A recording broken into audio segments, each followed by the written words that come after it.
Now then, you had just been a little bit afraid as you're crossing through the Valley of Ash. You were going on your way to Hrakhamar, followed along by your guide, Mushrib, who'd offered to make all of this for free, provided you would go to there, and you have intended to keep to your word. You've gone to the Land of Ash and Smoke, gone close, oh no, the Valley of Lost Honor, rather, sorry about that, and you're just approaching Hrakhamar. You've been following along the very hot sandy dunes that seems to have, like, anybody can roll me a nature check, actually. Ah, okay. Yeah, that's pretty good. Sorry, wrong character. Never mind. Alright, well, we will have to never mind that. Come on, Druid. You should be rolling the best at this. They only took the proficiency, but nature depends on intelligence, and everybody dumps intelligence unless they're a wizard. And that is the way of it. Just like... Is it... I'm sorry, is this a desert? Yes. Shouldn't it be survival then? No. Okay. No, that is not what I need you to do for me. I need a nature.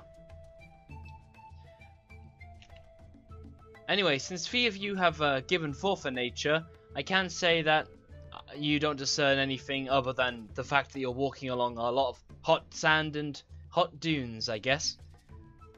Now then, you rest up in the hot deserty region of this part of Chult, and you can see the Cobalt Mountains starting to cover your horizon, just to the north and to the west, and also behind you, as you are in the bay, as it were, the sort of horseshoe of the mountain ranges, as you can see the hot smoke and bubbling lava lightly glow the night sky, as the clouds that funnels and fumes up from the mountain range continues to fill the skyscape with extra dark clouds. Now then, Mushrib tells you that he expects to be met with some of the other albino dwarfs that have been misplaced due to the fire-newts taking over Hrakhamar. And so he says to you to let him do the talking, and basically he will be the negotiator for some people that will be looking about your purpose, like an underground movement trying to take back Hrakhamar, but having gone tribal and native in the jungles of Chult. Got it. Sounds good. We need allies, I'm sure. Well, they may not be so willing to help us in our venture, but they will be willing to offer us rewards for our deeds. Rewards are good. Good. Don't think I ever told you a lot, he says in character. You ever know what Hrakhamar was known for mining? No. Adamantine, lass. You ever heard of it? Nope. Let's see. Who has... Nah, screw that. No, he will go on to say that Adamantine will give you the finest armor you can ever hope for. It is nigh unbreakable. And for those that don't know, Adamantine armor is part of a magic item kit that will basically cancel any crit done to you. You get a crit, you don't take crit damage. Isn't it also very heavy? High bulk? No. It can be crafted to all sorts. Obviously, it can't be made into leather armor, but it can be made into medium to heavy, yeah. But, again, it's nigh unbreakable. It will serve you like no other. Great for shields and chest plates, for sure. That's pretty good. So, as Mushrib goes on, and he reminds you of your mission, which is to take back a hammer. I'm going to actually recall this, because I've forgotten it. Naughty DM. Nasty DM.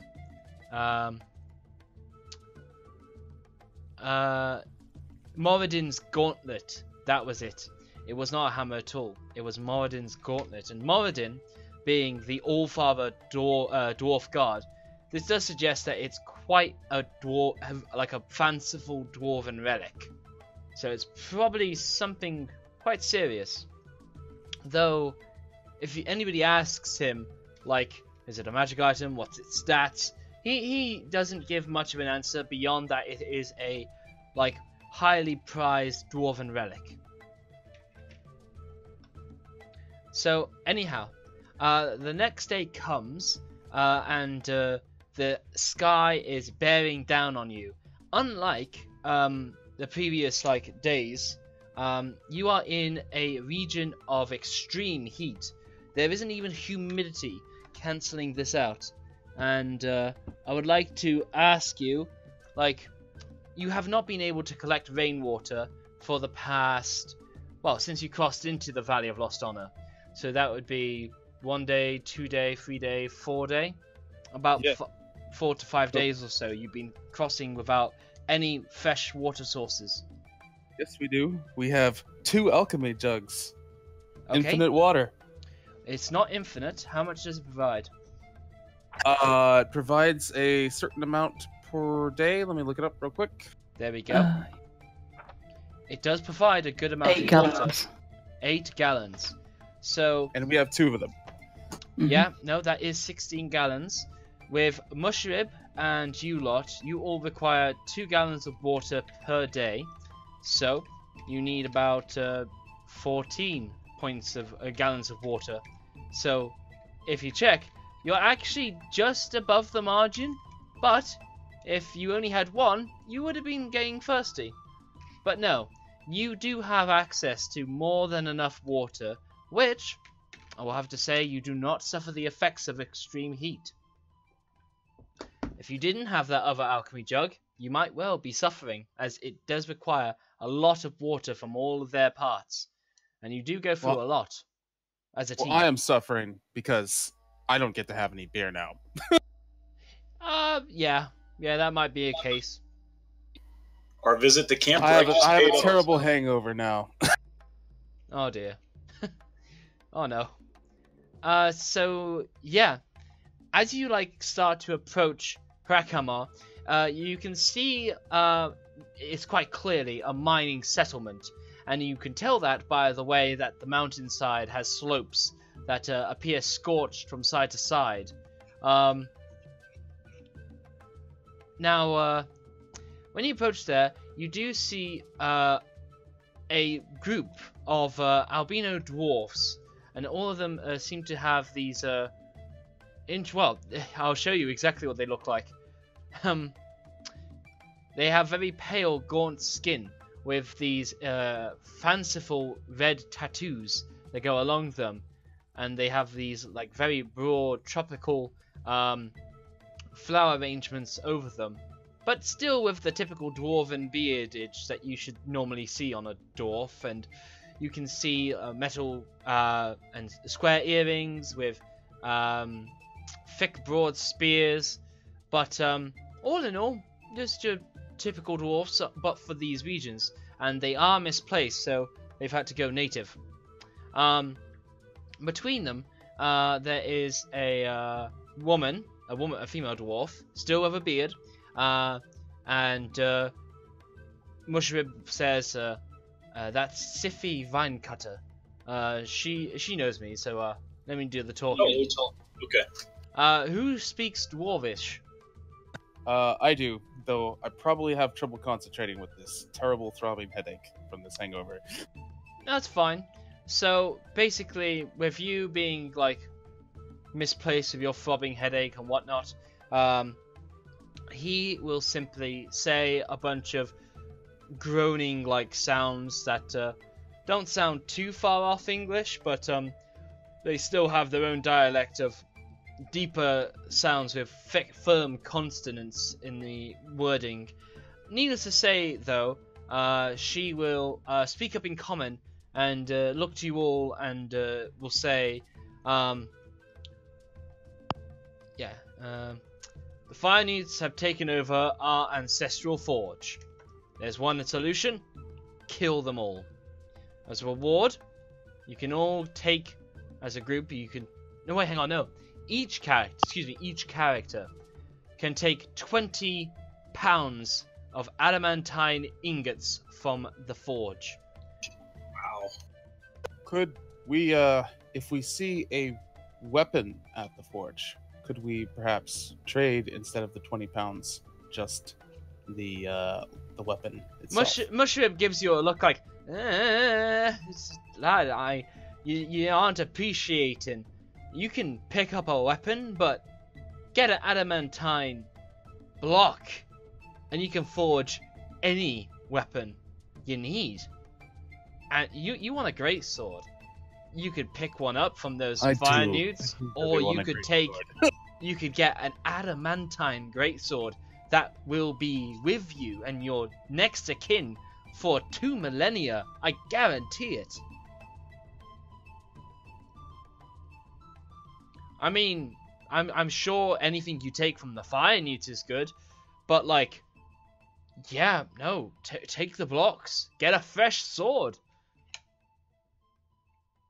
Don't be misplacing 20. Don't be throwing away an offer of 20 pounds of ingots. I promise you, it's gonna be worth your while. All right. Yeah, go on. Nope, that sounds good. I'm just concerned about carrying all this load. It's heavy, yeah. To forge something for us Well, that after taking back Hrakhamar. oof, they may want to like get settled back into their own home, but yeah, let me discuss it with them. He says more in Dwarvish. They come back to you and they nod and they'll say, yeah, seems like a good deal. Fantastic. All right, sounds good. We haven't reached an agreement. Yeah. So, which is, oh, okay. I'm gonna read a little bit. So, with the other albino dwarfs' blessings, you guys head on. So yeah, the entrance is a 10-foot tall. Well, hang on.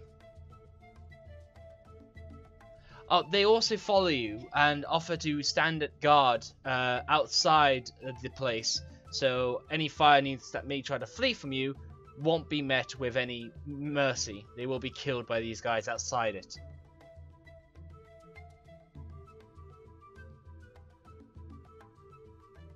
Everybody all cool with that?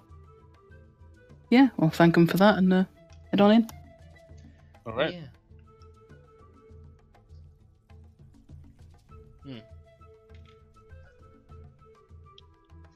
That's all fine. So, yeah, with that being done, you guys continue on, and when you follow up the slopes of what used to be like dwarven slopes, you can see plenty of scorch marks that have gone along the ground. I will allow anybody to give me a survival check, please.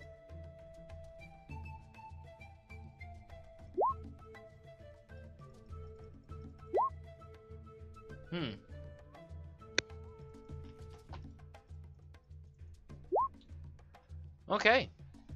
Well, none of you see anything. Oh, I apologize. I missed my... There we go. Alright, you see evidence of scorch marks across the floor that indicate the activity of the fire-newts inside. That they come and go quite often, and their bodies just going along here has caused these scorch marks. So, when you finally come over some of the rises of the walkways into Hrakhamar, you see this entrance that is 10-foot tall arched doorway beneath a massive relief carving of a cross, hammer and tongues. 2 iron doors were fitted to the entrance, but one lies on the ground, completely rusted off its hinges, and the other sags so badly it appears as if it could collapse at any moment. Several buildings once stood outside the forge, but they've been reduced to their foundations.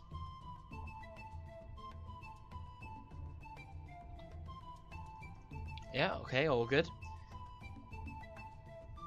When you can see the entrance, when you look down it, you see that it is heading downwards into the mountainside. I guess it's dark, is it? We'll find Yeah, out that's probably all later. fog of war. It looks like it's down at the south where the actual entrance is. Yes. No, I mean, if I don't have dark vision, will I need light? Oh yeah. We Yeah. will see. All of us are have dark vision. I have not been blessed by general details, so I will be saying no. No, you will not.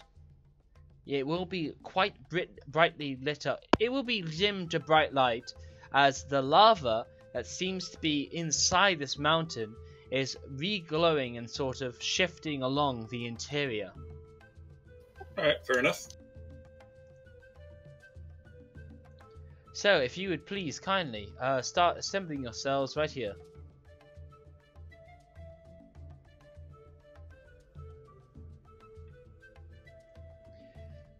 Now then, I will be asking you to all roll me initiative, as this is a dungeon, but we will basically treat all actions in initiative order.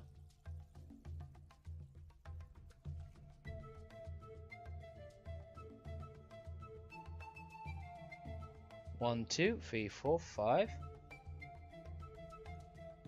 Man, sometimes these tokens are just never working out how you want them to work out.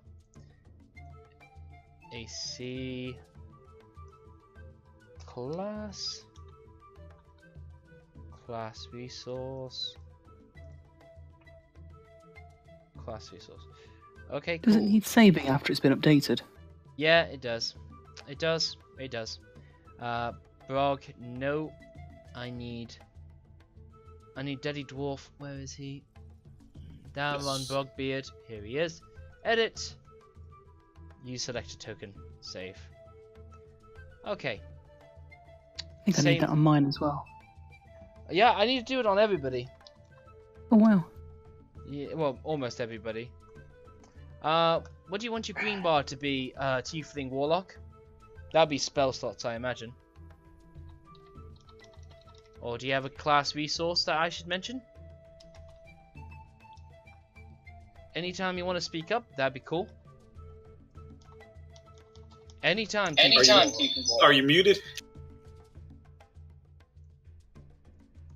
Oh, are you talking to me? I thought you said the Tiefling dwarf. Warlock. All right. No, it's all cool. I've already I have- put it as your I other do have a class resource. and I've already listed it. Oh, okay. That's cool. I took the presumption, and it seems I was correct. Mm-hmm. Okay, you selected token, save changes. Yikes! Not a good start. Not a good start. And yet, same to Kifri. HP. My house is currently quite boiling. HP and class of a resource. Boom, boom. Okay, Kifri, there you are. Edit. Cheers. You select a token. Save. Done. Done. Done. Okay. So, you see before you, let's see. I really do hope this was the right way. Yeah, of course it was the right way. Okay, well, you see, it seems as it is before you. You see the beginnings of a minecart track before you, and you see a couple of like pathways. Some going to the right, some going to the left, and others going straight down, where the cart seems to go on top of some hot glowing lava. Can I peek around the corner to the left here? Yeah, sure. By all means, just put yourself there. Yeah, so you see the following. The minecart continues on down into this side corridor.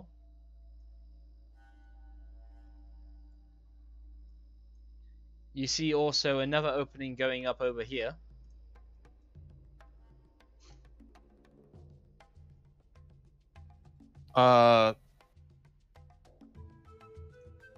Can I check the minecart for recent use?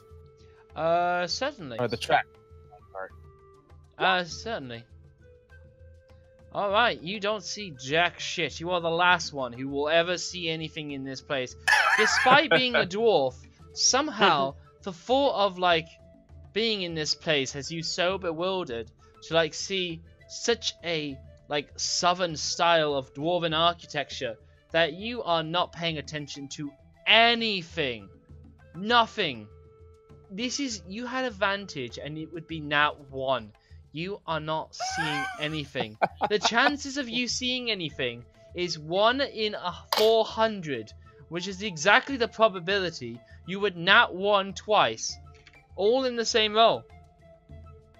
Oh, I haven't been in a mountain in a long time. No, you haven't. Too much I'm time. having a huge hangover right now. Oh yeah, that would be it. That would totally be it.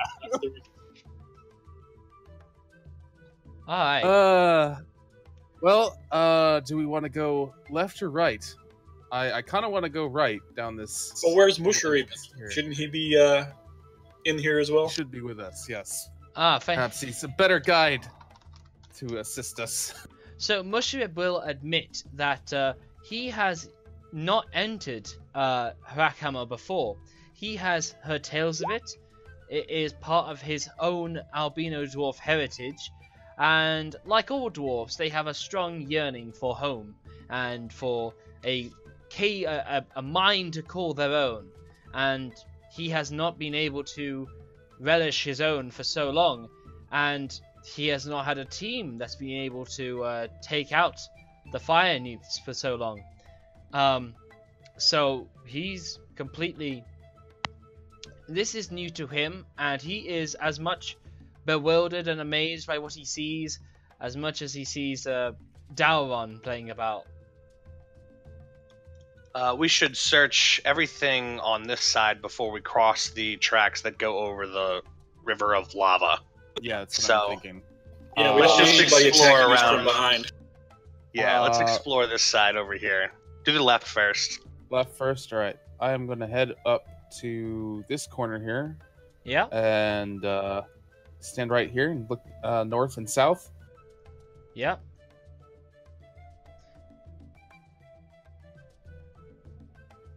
Oh, architecture. Yeah. I am going to head down here. And is there anything of interest here? No. Okay. Yeah. Hang on. It's the dwarven latrine. Yes. Yes, I like it. There is definitely a dwarven latrine that is petrified at this point via the hot ground in here. Ugh. While we're searching around and walking, since Brightheart moved up next to me, I'm going to look to her and I'm going to say, "Stay close to me, my dear. I will protect you." Wow. The raccoon hisses at you. Great. Brightheart, you may want to get closer to your mic. It doesn't sound too loud right now. But either way, Daron, as you lead the way in here, you notice that all these alcoves and such have been made via the dwarven expedition into their mines back in the day.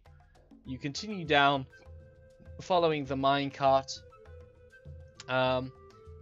Everybody just keeps on going down.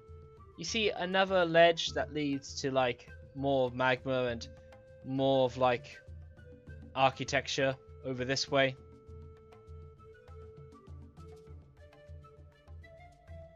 But you're not going to it, so that's all cool. I'm gonna cast mirror image on myself. Yeah, you cast mirror image on yourself. You are mirrored. And I'm gonna walk out to the ledge. Ah, thank you. I can now say the description that's been burning in my heart.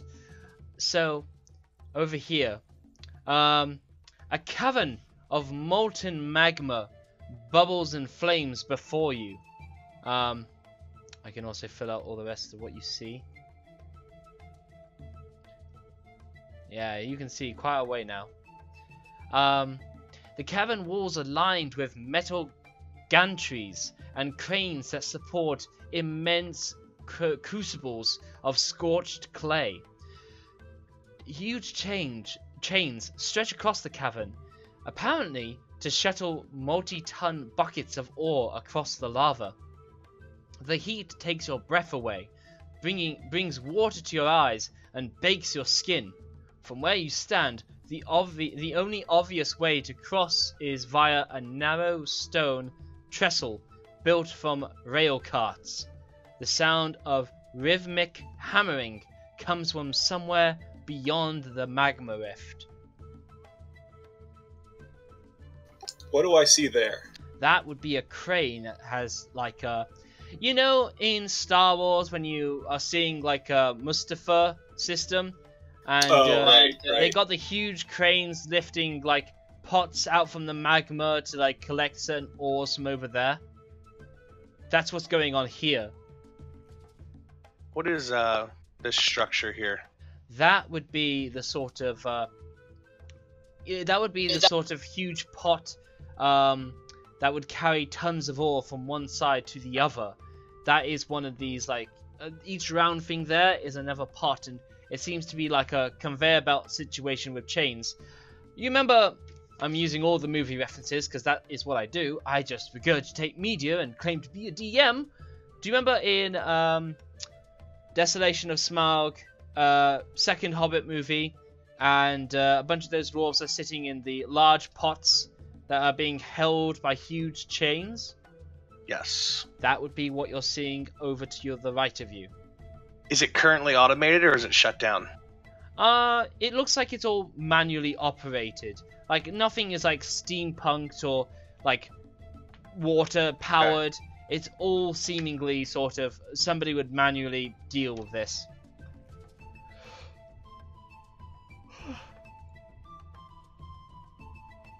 So yeah, that is what you see. And given your vantage point, I can say you're added a little bit of a better view.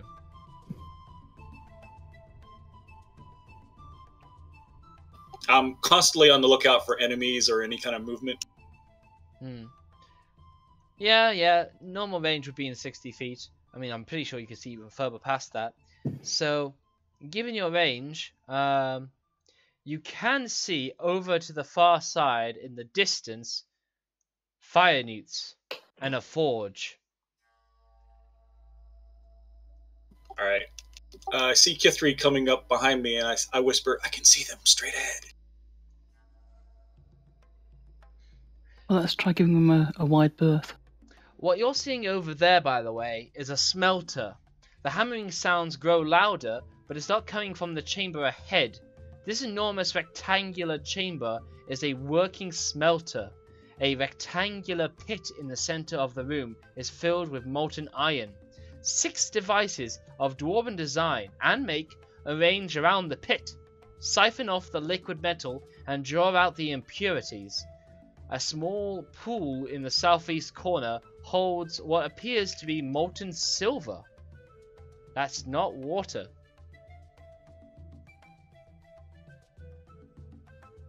Alright, I head back to the rest of the group and explain to them what I see. Mm-hmm. And there's actually 3 versions of Willem talking to you at the moment. Okay. Because I still have my mirror image up. The warlock. It looks quite hellish. I bet you feel right at home, eh, Lucy? Oh, damn. That's racist. Kithri doesn't really like the warlock. Ah, no. Well, we should continue on the left side here. Play this out. Yeah, this area is completely comfortable to me. Oh, I feel so good. It's like a sauna. It's just fantastic. It is not fantastic. I mean, even the fires are Why don't hell. you go for a swim? Oh. Well, I've got some stats for that. Just saying, I've got some stats for that. Yeah, let's not take any lava baths today. Now, just so I've dealt with this tunnel leads to another side, and Mushrib will say that this passageway leads through the mountains to the other opening on the other side. It'll lead to Wormheart Mine. Ah, the entrance on the other side of the mountains that we had considered going through. Yeah, but it meant longer travel times, and you know, this works out better, honestly. Can I see what's over here? Yeah. So in here you see some cells and the patches of Wilhelm iron. So Mushroom will explain that. Well, these guys are tied, gagged, and they're tossed here, and they look like they have been under some longest-lasting pain. There seems to be a few dead albino dwarfs here that have gone to bones, and there's like a still quite a squishy corpse nearby.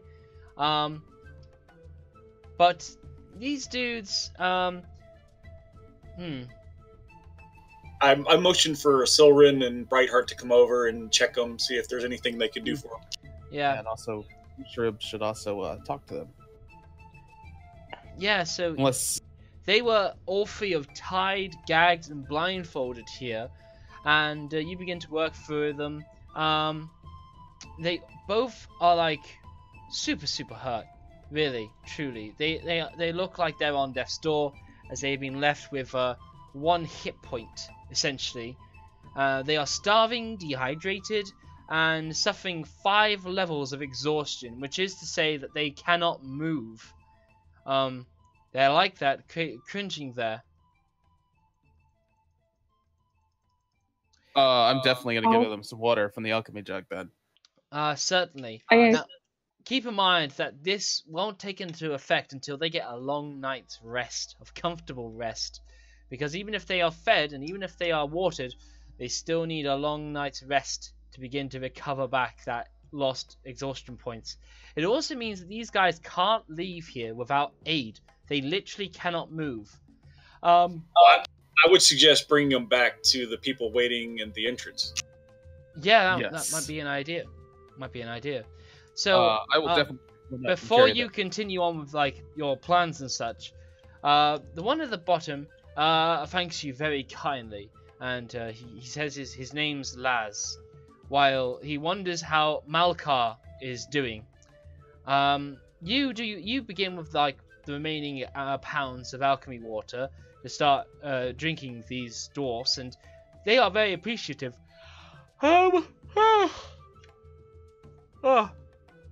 Now, when you go to the other one, he is shuddering and he is like in a frantic state while tied and get bound. Do you continue to release his gear, or the stuff that's holding him back? Can we just get rid of his gag and talk to him first? Certainly. You get rid of the gag, and it's clear the moment you do so that Malkar has gone insane. The moment you take off his gag, he begins to yell and like sob in horrific, mind-boggling insanity as he makes a tremendous, sudden, and immediate like show of sound. Yes. Well, I'll immediately re-gag him, though I suppose the shout has already gone out. So The shout has already gone out. Laz is simply like kind of worried that he's hearing his friend like this, because the two have not seen each other and the state they are in. So he is a little bit worried. That being said, now, how do you guys respond? I am going to pick him up while he's still in his binds and put him over my shoulder with both my arms. Okay. Would anything like cure wounds or lesser restoration help him? Now, lesser restoration is definitely used when dealing with madness. It is true. So that may well be of help to you. Kithri will I can cast that then. Okay. Okay. Sean, your mic's a little low. So yes, he like stops screaming, but he is still very much exhausted. You kind of like draw the insanity from him, and that experience leaves him reeling a bit. As you know, he's exhausted, and he's also mentally exhausted. You know, it's just too much for him to bear being in this place and having the fire-newts treat him as they have. It's just been too much of a traumatic experience. You are afraid, however, of how this might have triggered the fire-newts that you have seen before. And almost on cue, these 4 fire-newts with giant striders attached to them, or rather like these large like ostrich-like beings with red scales to them and black armor, come down to you. And yeah, no, they come down. They see they came to inspect that the dwarfs were still under lock and key. They see that you have begun to get them out, and now we will enter initiative. Now, nobody is surprised by anything, so we will begin with Daron. Let's see here. Can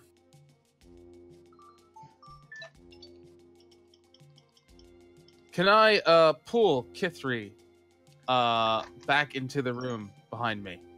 So Daron, there isn't like that much room. Kithri can absolutely move about as she sees fit, but yeah, I'll have to call it a shove attempt, only because Kithri is like semi-unaware by this, and you are kind of like jutting out.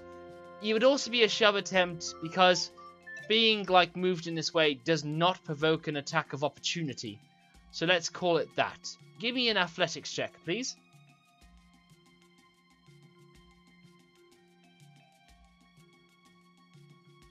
Yeah, that's more than good enough because Kithri is a little lady.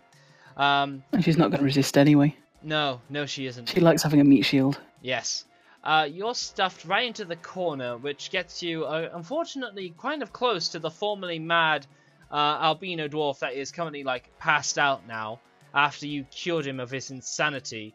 And you are crunching a few bones, stuffed against the wall, but being small-ish, you do manage to, you know, tuck yourself into that corner quite safely, thanks to Daron. Daron, that took up your action. What do you use for the rest of your turn? With my move action, I am going to go ahead and swap out my halberd for my shield. Okay, so you have a shield, but what is the weapon you're going to be armed with? My longsword. Okay, brilliant. Just wanted to check.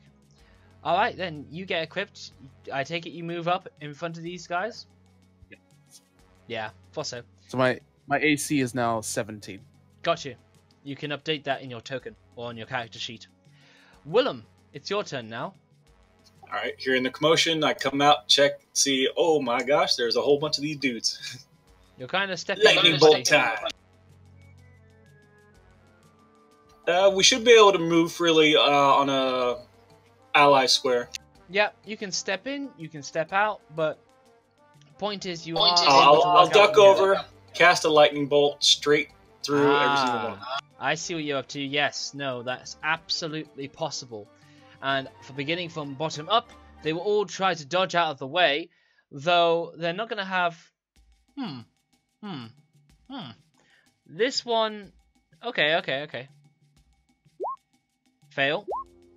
Yep, that one's going to be a pass. The last one is going to pass, but this one is going to fail, and this one's going to fail.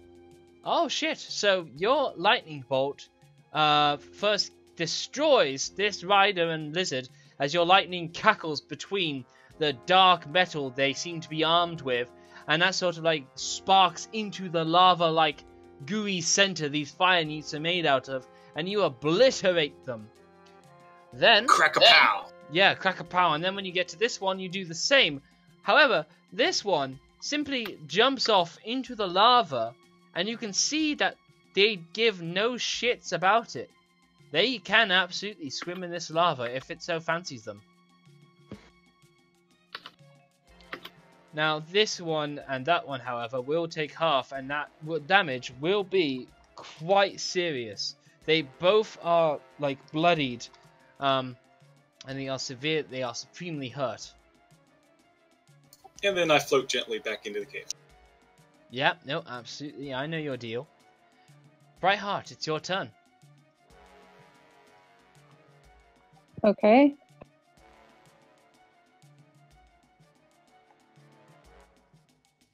Get him. I'm going to squeeze past and cast Shillelagh as a bonus action, and then give him a good whack with that. Hmm.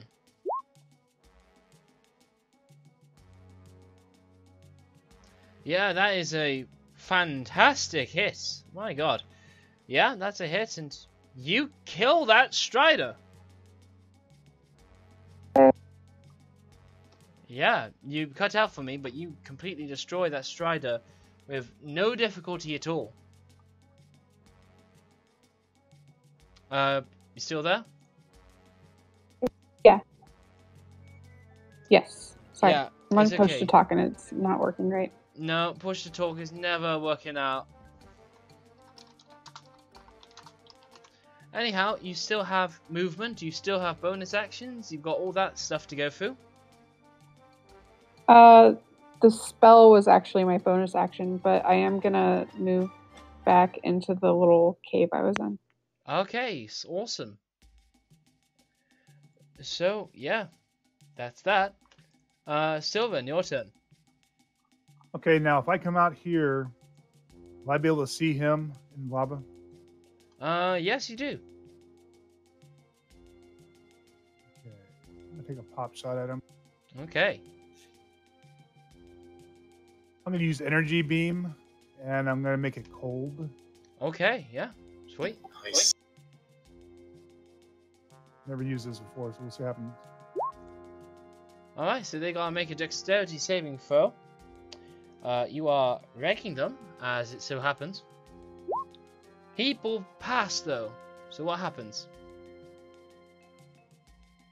That's a good question. I believe he'll take no Probably damage. nothing. Yeah. Yeah, I'm thinking so. That's an unlike cantrip, so. Oh yeah, that's probably. Yes, it does. Actually says half damage. No, never mind. It does not. Okay.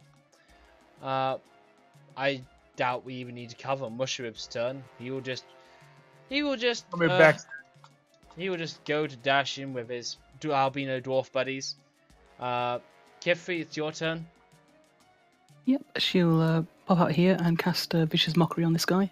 Yeah. He's Just gonna so you call yourself a fire-newt. I've seen face of frogs. Well, he's going to take fog in a good sense, and he is going to resist you. Bah.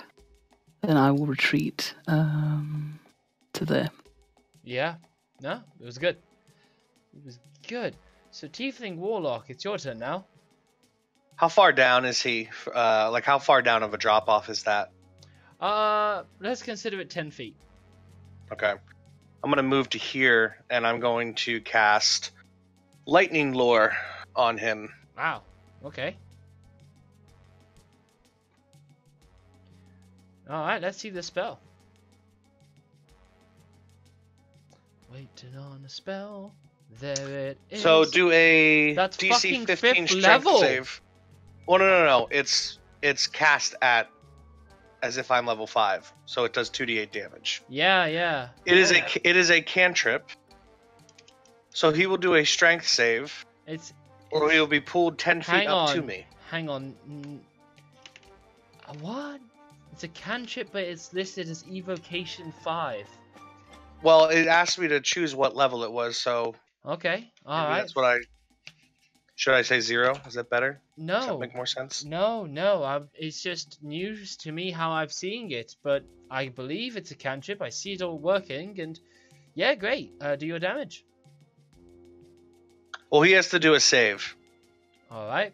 You lash Strength out. save DC 15. Alright, he's gonna do it. He passes. If he passes, then I believe nothing happens. Alright then. It is a cantrip, I Man, guess. this guy's just dodging everything. Yeah, he's doing his best to anyway. He is lava.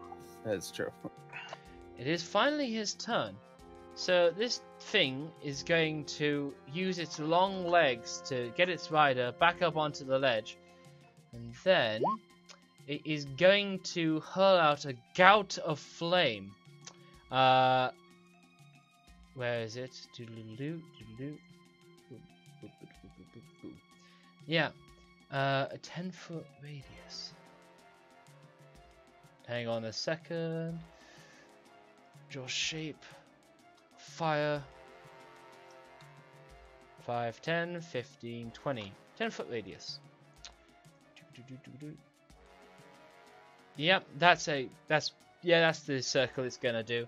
So it's going to like throw like just a fireball out from over to you guys, and I want you all in here to make me a dexterity saving throw, please.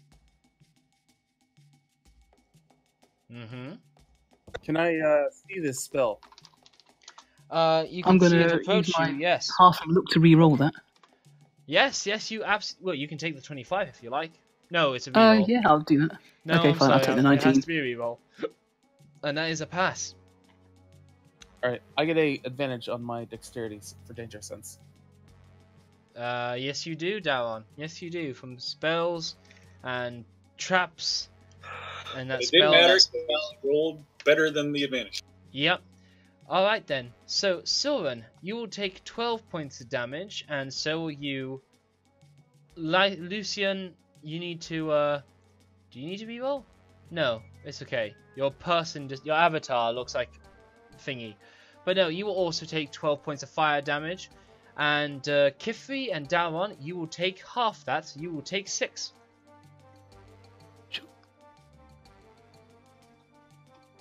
Why can I not select it? I don't know why. Right, I can't select that fireball anymore. Ugh. Oh, there we go. There we go. Great. Yeah. Now then. Let's see. Yep.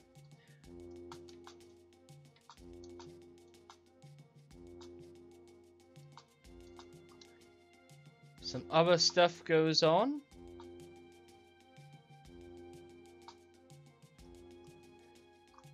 I assume we should pretend that we can't see them.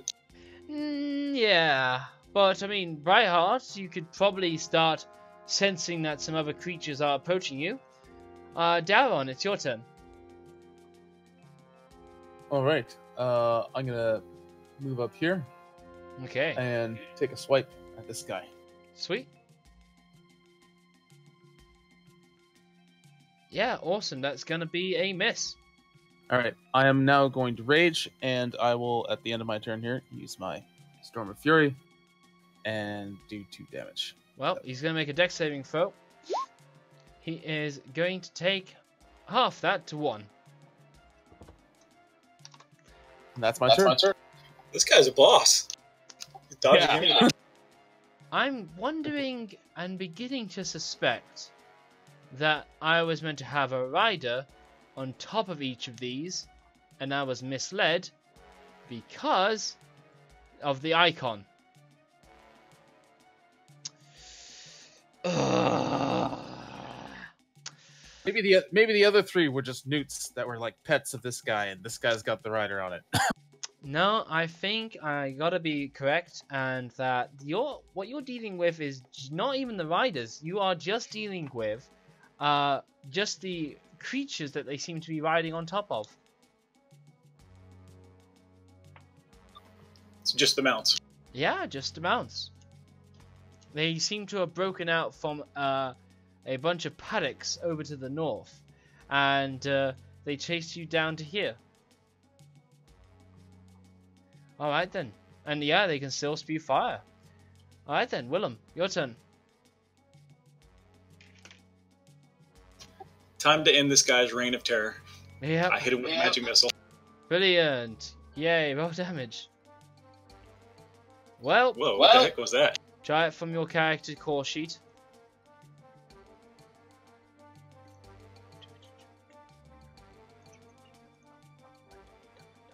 There we go. And yeah, that's gonna kill him. Brightheart, it's your turn. Okay. Can't quite get to those guys. No, you even if cannot. yeah.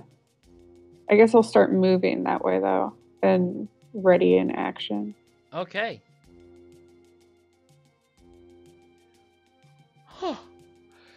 Perfect. Yeah, I'll ready a thorn whip. So that's where when they get within 10 feet, you're gonna throw that thorn whip at one. Within. You cut out for me. I'm gonna presume that it's gonna be the distance of your spell, and you're gonna let me know when they get that far. Okay. Yay. So Sylvan, it's your turn. Okay, seeing Brightheart go that direction, I'm going to follow behind her. Okay. Alright. So, as Brightheart can, you can see this large striding creature starting to come into view. I can see him? Yeah. Okay, then that changes a whole lot of things. Yep, because if the arrow can reach unhindered, then you can see it.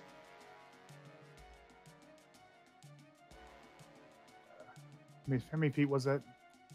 Use the ruler tool. See for yourself. There you go. I'm going to do a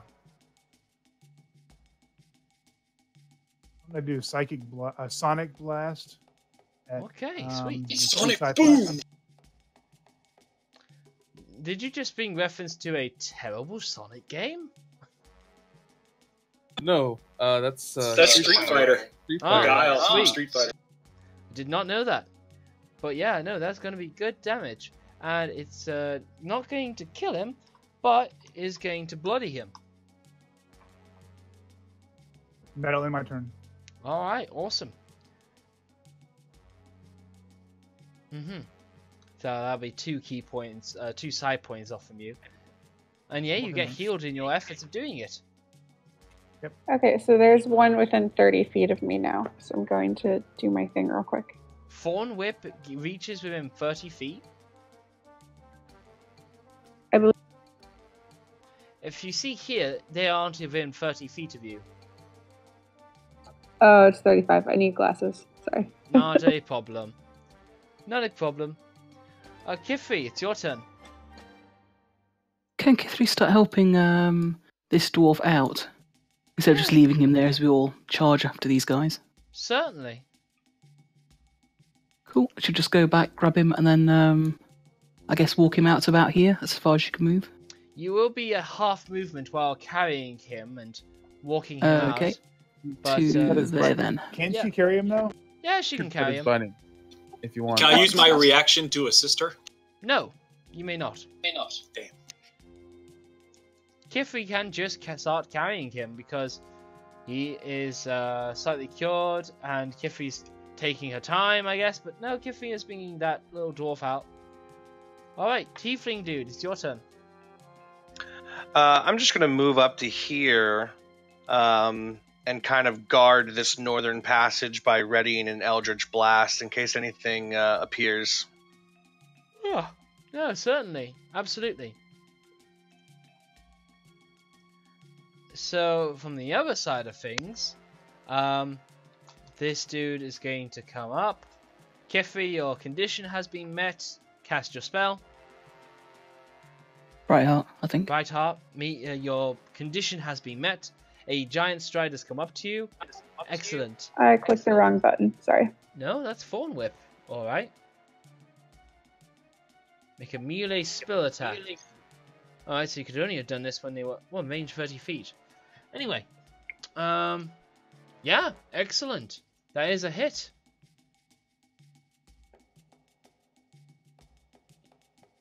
Oh, lovely. You do some damage. And you strike it and you drag it in while it was on its way over to you, but you still strike it and hit it. No, nice one. It will now launch a gout of fire, or rather a burst of fire, before you both, And I need you, Sylvan, and Brightheart to make me dexterity saving throws, please.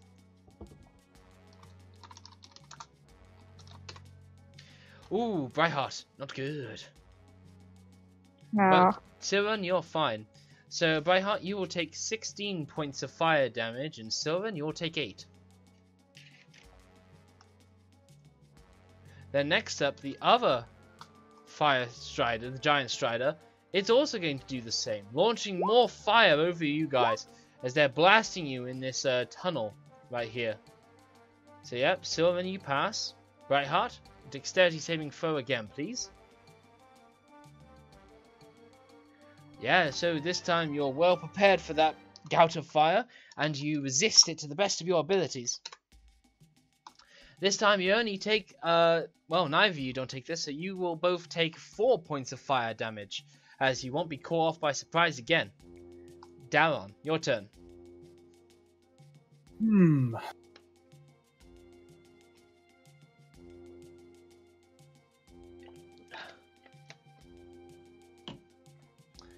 Well, can I attempt to move through my allies and shove like move down here and then shove the newt away so that I can take up that position?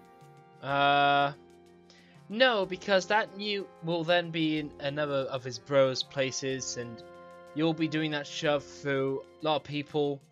You will have travelled 40, and then 50, and then you would have done a shove attempt. So no, you won't. Okay.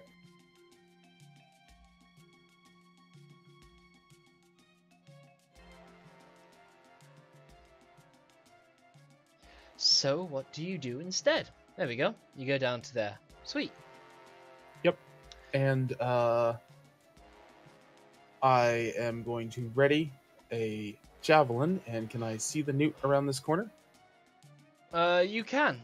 And you can try to fire it at him, but you will find that Sylvan and Brightheart and the enclosure of the caverns are going to give that newt almost about full cover. Well, might as well try. Okay. Whoa! I did say almost, so great. Yeah. I should have said all cover. Nope, that is a hit, and that is going to do some damage. Nice one. Alright, Willem, it's your turn now. Well, things are looking pretty crowded down there. Yeah. Can I see anything from this position? No, you cannot. Alright. Let's see, that's been 5, 10, 15, 20. It's been. Alright, I'm going to move myself here, and I'm going to ready an action to cast a spell if any of them come within my range. Brilliant, but I don't think any of them can. Brightheart, it's your turn. I'm going to open my window because I'm getting stressed out with the heat. As an action, You've cut out again. Yes, you did.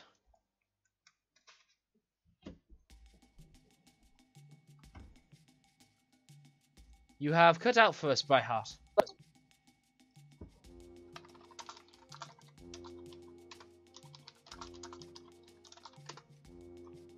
Her system does not like push to talk. No, it does not. It just seems It's really not odd. doing it in any way whatsoever. But I realize they are like being appreciative to us with her dogs and stuff. All right then. So She did say she was waiting for like a package to arrive. Oh. So she probably had to put her headset down or okay, something. so I switched it off. No, never mind. Sorry. Okay. Yeah, my doorbell's gonna ring at some point, I think. Oh well. But, I would like to turn into a Deinonychus after casting Bark Skin on myself. Okay, sweet. Yes, you may absolutely do that. Oh, you do not have your thingy. Alright, yes. So, you should have Dionysus in your journal. Would you please care to drag that out for me? Oh, I didn't know I could do that.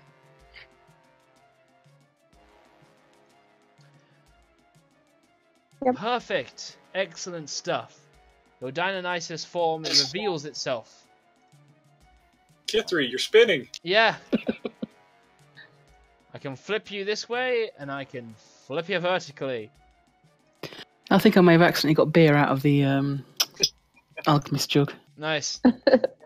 Lovely. There's not really anywhere I can move, so I think that's the end of my turn. Yeah, pretty much.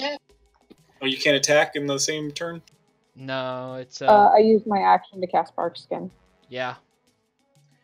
So, Sylvan, it's your turn now. Your friend has popped into, or no, not popped into. They have shifted and they have warped into the form of a Dionysus. All right, I'm going to use 2 side points. I'm going to cast Hungry Lightning on the one in the back. Oh, goddamn. You and your side points, man. They're dangerous. Okay, yep. I'm ready to see the spell details. Oh crap! No, Oh, that's not too bad, I guess. it's on an average. I'm pretty sure this works out as subpar. It hurts him for sure, and he's bloodied, but he is not gonna die.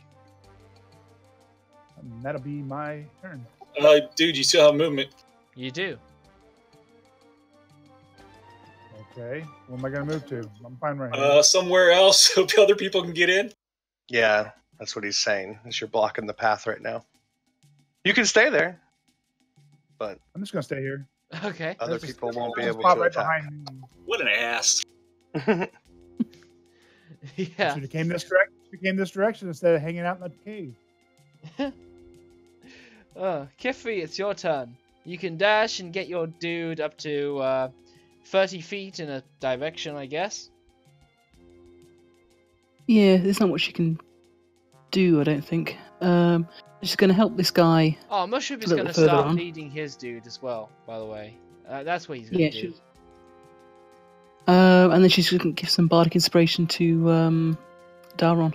Lovely. Daron, you are inspired by the musical tones of your halfling. And you Go get the on, power get of the these ninja. chickens. Yeah, nice. Nice. Okay, Tiefling Warlock, you're pretty lonely up there. But, you know, you don't feel like you need to assist right now, maybe. You just want to appreciate the lava before you. I love the lava.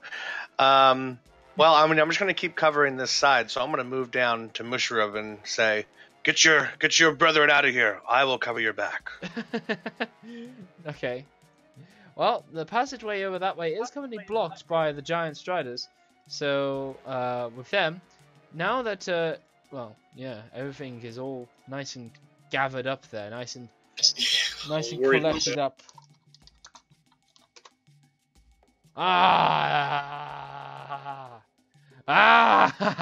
Did recharge? Mm-hmm. Oh, no. No. No. Why? Oh my god. Why? What are you doing, Luke? I want the tool as it worked the last time. I wanted to make an exact, like, circle. No, see, that's not following the grid now, is it? Also, I did it before. I did it. It's Alt, isn't Hold it? shift. Hold shift shift to and snap Alt. to grid. It's not shifting anymore. Ah! This is a nightmare. This is a nightmare. What is it? Is it like 20? How's that one? I'm drawing too many, sorry. That looks pretty good. Yeah, that looks pretty good. Pop. Oh, we can. Okay.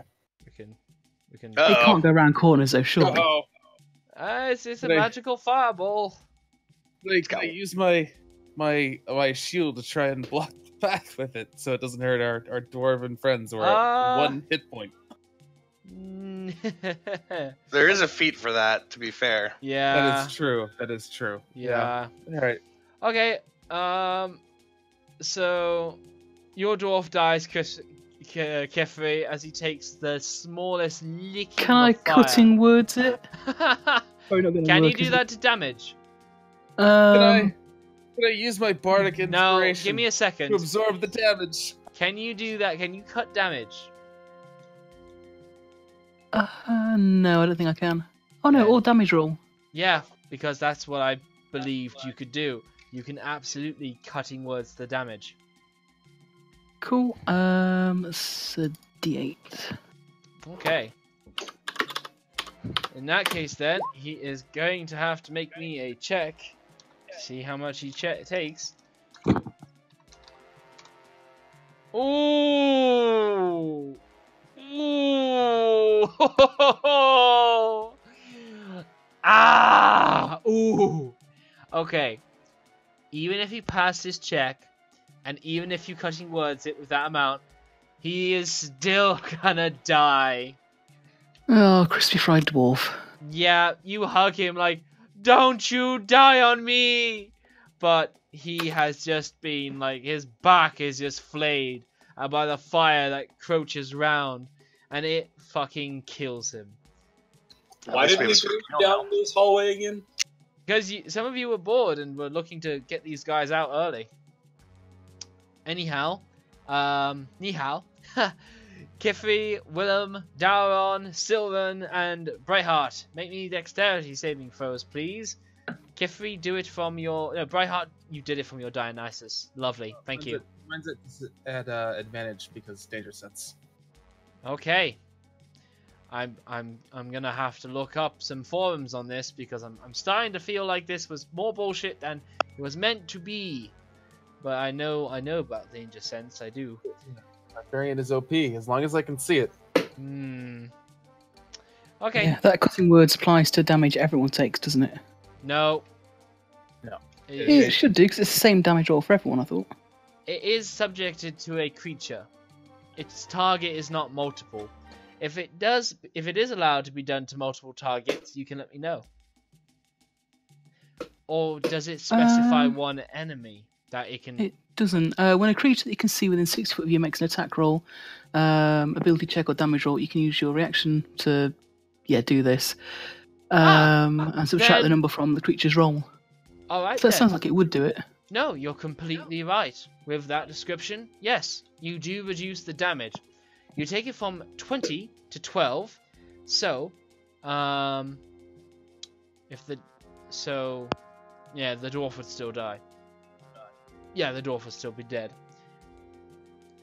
No, it's cool. Wait, for some reason it was only GM layer for my dino sheet. No, it's cool. Your dino is a secret thing. I switched it so that way not secret. Might be a GM thing, but can't be helped. Anyhow, I know what it is, and it's all good. Now then, because we have re-established Kifri's cutting words, this damage is going to be reduced for all of you. So, for Willem, that is 12 points of fire damage. For Kifri and for Dauron, that is 6 points of fire damage. And for Brightheart, that's also 6 points of fire damage. But yeah, oh damn, I had no idea that you could do this with an area effect. Bards can be good. They're amazing. Come on. Yeah, I love bards. Anyhow, yeah, you do a great job at repelling that fire. And then the next one's going to follow up with exactly the same thing. Oh, yep. He is going to do the exact same thing, following up with his other brethren's fireball. So, yep, everybody give me that save. Ooh, Kifri. But you're a halfling! Nat one, stop being shit! You should look into a mod for that, or a macro for attacking and, changing your nat 1s into something else. Be interesting. Oh, there was a crit there too. Ah. Oh, by the way, your Dionysus is no longer GM layer, Brightheart. Alright then. Yeah, I changed it. Yeah. Probably no longer Dionysus after this damage. Maybe. Be crispy reptile. So,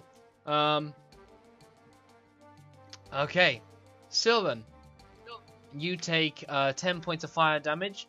Dauron, you take 10. Willem, you take 19 points of fire damage. And Kifri, you also take 10 points of fire damage. And that is their turn. Okay, what about how much?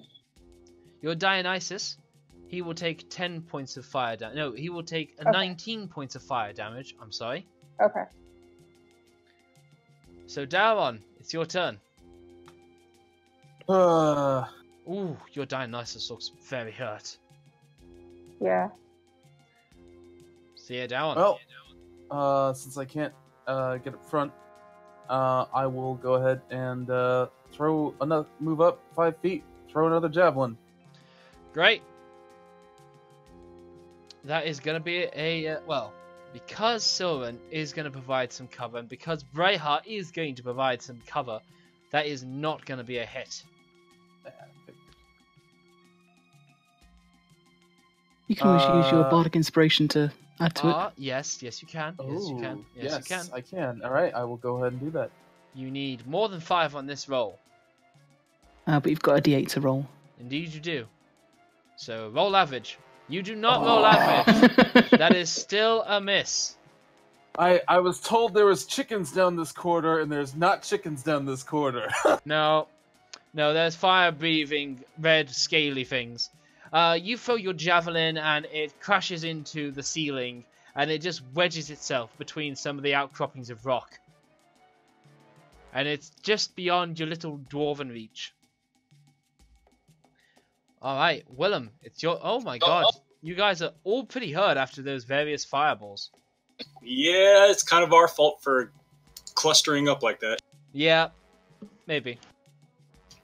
Question, is there anywhere I can move where I can get line of sight on these guys? Yes. That can be at this position, this position, this position. Oh, so I can actually get in here? You can. First you have the movement, and then you need to have enough movement to get out all the way to have your own space. Okay. Yeah, I got 30 feet of movement.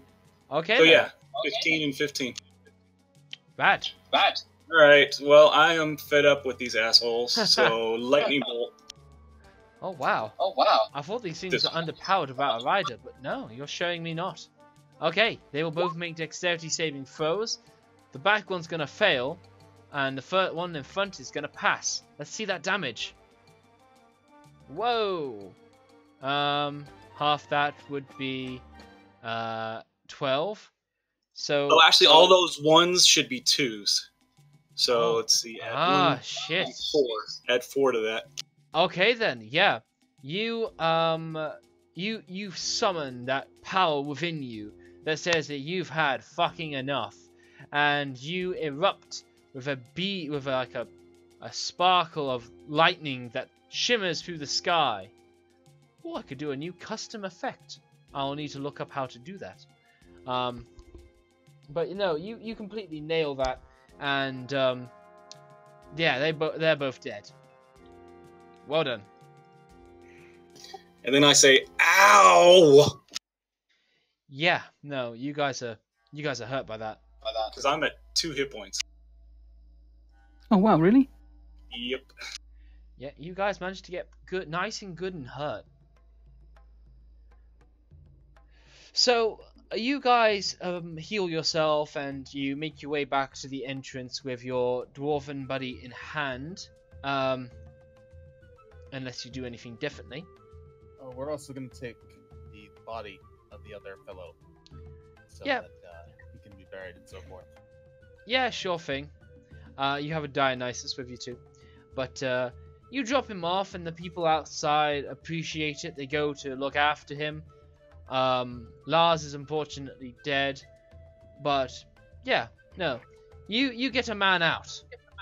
And then you can deal with your own healing and stuff right now. So I guess we're going to take a short rest, are we?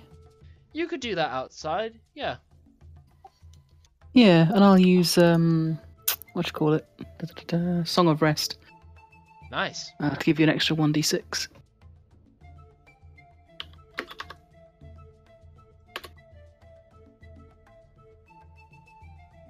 That's a d6 extra to everybody else's rolls, isn't it?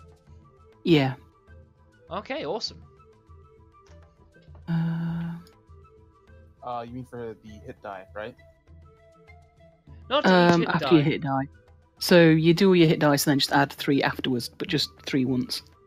Oh, okay. Do I use my hit die or the dinosaurs? I have the same constitution as the dinosaur.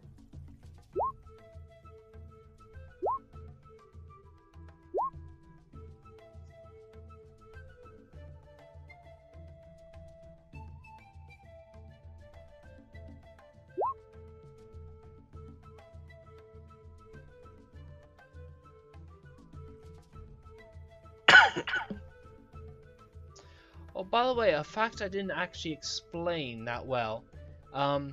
This crane here actually runs on the minecart tracks. So what that means is that it can move along the minecart tracks. Just something to mention.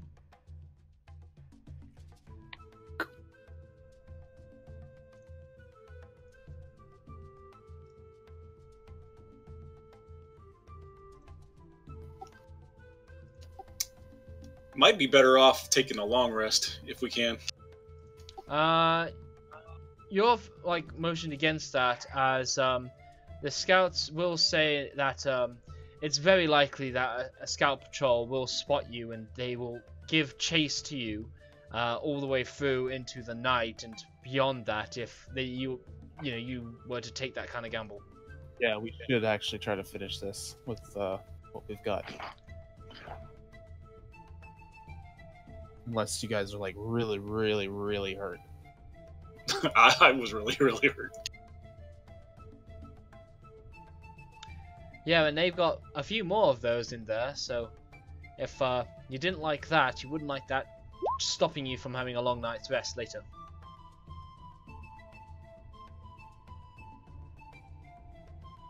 How's everyone's health looking now? From what I can see, everybody aside from the Dionysus is looking great. How long does your form last for, Kefri? By heart? An hour. Okay, then that would pop out after the end of this short rest. Oh, so But should then- I? Well, you would pop out of it, but a short rest gives you back your wild shapes, doesn't it? I don't think it does. So Ooh. maybe I should transform and then use the. Well, your short rest would only be healing the Kefri behind, the Brightheart behind it anyway. But I'm curious as to whether or not how long your your shape shifting ways last for. Is what I'm trying to say. I believe it's an hour. So it would pop out after this short rest, and I'm wondering whether you get your wild shapes back after a short rest. Wild shape. You can stay in beast form for a number of hours equal to half your druid level. What's your druid level? 5. Then so you can, 2. yeah, for 2 hours. You then revert to your normal self. You can revert a bonus action when you transform. The following rules apply. When you finish a short, you regain expended uses when you finish a short or long rest. Oh, I should add that to my thing then. Yeah. What kind of druid are you, by the way? Moon. Yeah, Moon druid. Moon. Yeah, so I think like all the bullshit wild shapes you can do is like doubled in this case, or something akin to that. Yeah, and you get extra healing when you do a... Yeah, keep in mind, you can spend a spell slot. Yeah, I was saving that in case I needed it. Yeah, fair enough. Just mentioning all the shit you can do, because it's good stuff. Yeah.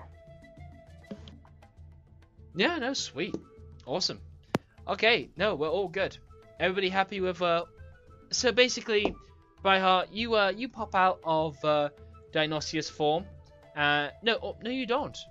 I mean, you did. You took a short rest. You got your wild shapes back, and you can go back being a Dionysius if you like, or whatever takes your fancy. I'll stay Deinonychus. Okay, awesome. Keep in mind, you basically are summoning up a new Dionysus. Okay. So you get a new Dionysus hit points, and the hit die you rolled goes to Brightheart, not to Dionysus. Okay. Okay. Alright, we'll pop you back into GM layer, and your Dionysus form is all well and good. Just for the reference of people, what do you have any sort of particular flair to your Dionysus form that the other people see? Like something that tells you apart from other creatures? It's gonna still have little black rings around its eyes. Okay, sweet. Has a bow on top of his head. Yeah, that's pretty cute. So, alright then, you guys are over here. What do you get up to now?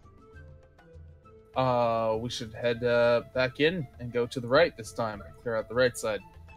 Okay. That's good to me. So you guys begin to head over into this area. Put yourself as you see fit. The size and shape of this area are impossible to determine. Clouds of roiling smoke sting your eyes, and drifting embers burn your throat as you breathe. You can, however, barely make out what looks like a lantern further back in the smoke. I'm gonna rage and try to make my way toward the lantern rather quickly. Assuming Okay. it's in the corner. Yep. Okay. Yeah. Okay. So you will be moving 10 feet per round as you're all in this thick, like smoke. And you can follow the wall. No, yeah, you can. So, okay, I get what you're saying. So, you charge in. You go right in. So that would be 10, 15, 20, 30. 35 in total. Well, I'm going to presume that you're going to go right to the back of the wall, because the thing that happens will continue that way. As you, like, charge on through, let's see.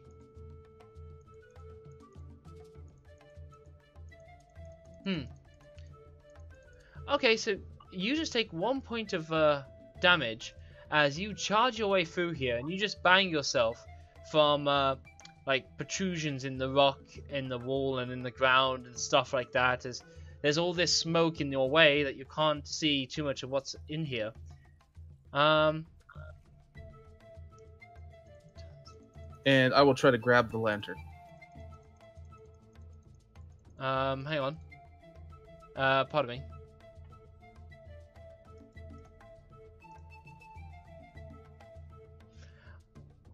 So when you begin to go for the lantern, you find that it is a bit missing. And you see it behind you now, in another spot of this dim smoke. Or this thick smoke, rather. Mr. Tiefling Warlock, you can also see this light, and it seems to be moving around in this smoke. It just needs to be caught. Then I will move up on the other side of it and try to trap it with the dwarf.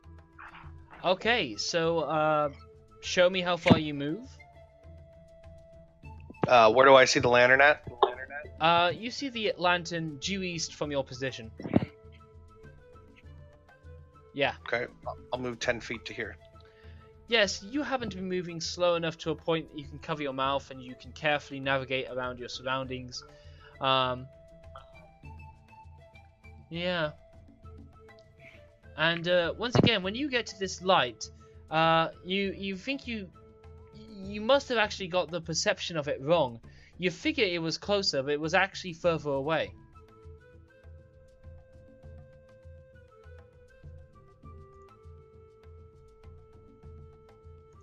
What do you make of that?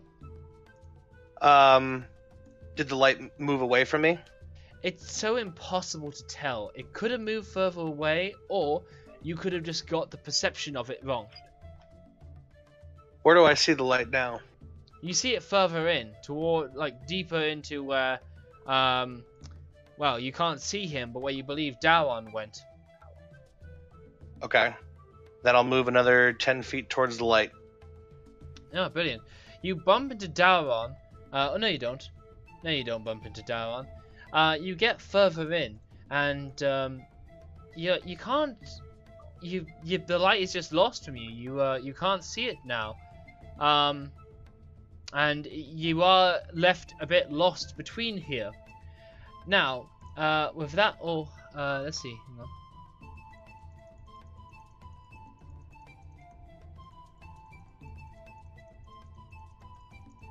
Okay, yeah. So, you reckon you hear some kind of giggle?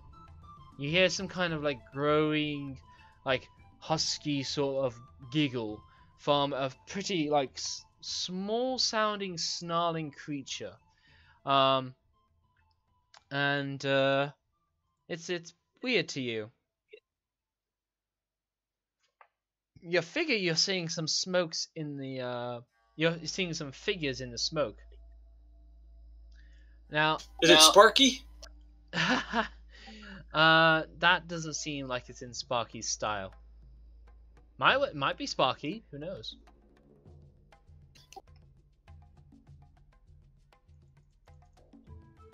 Okay, so basically, I'm gonna say that you guys have been here long enough. I want you both to make me Constitution saving throws, please. Alright, down. Nice. Holy crap, yeah, you guys are on point. Yeah, you are unaffected by this place.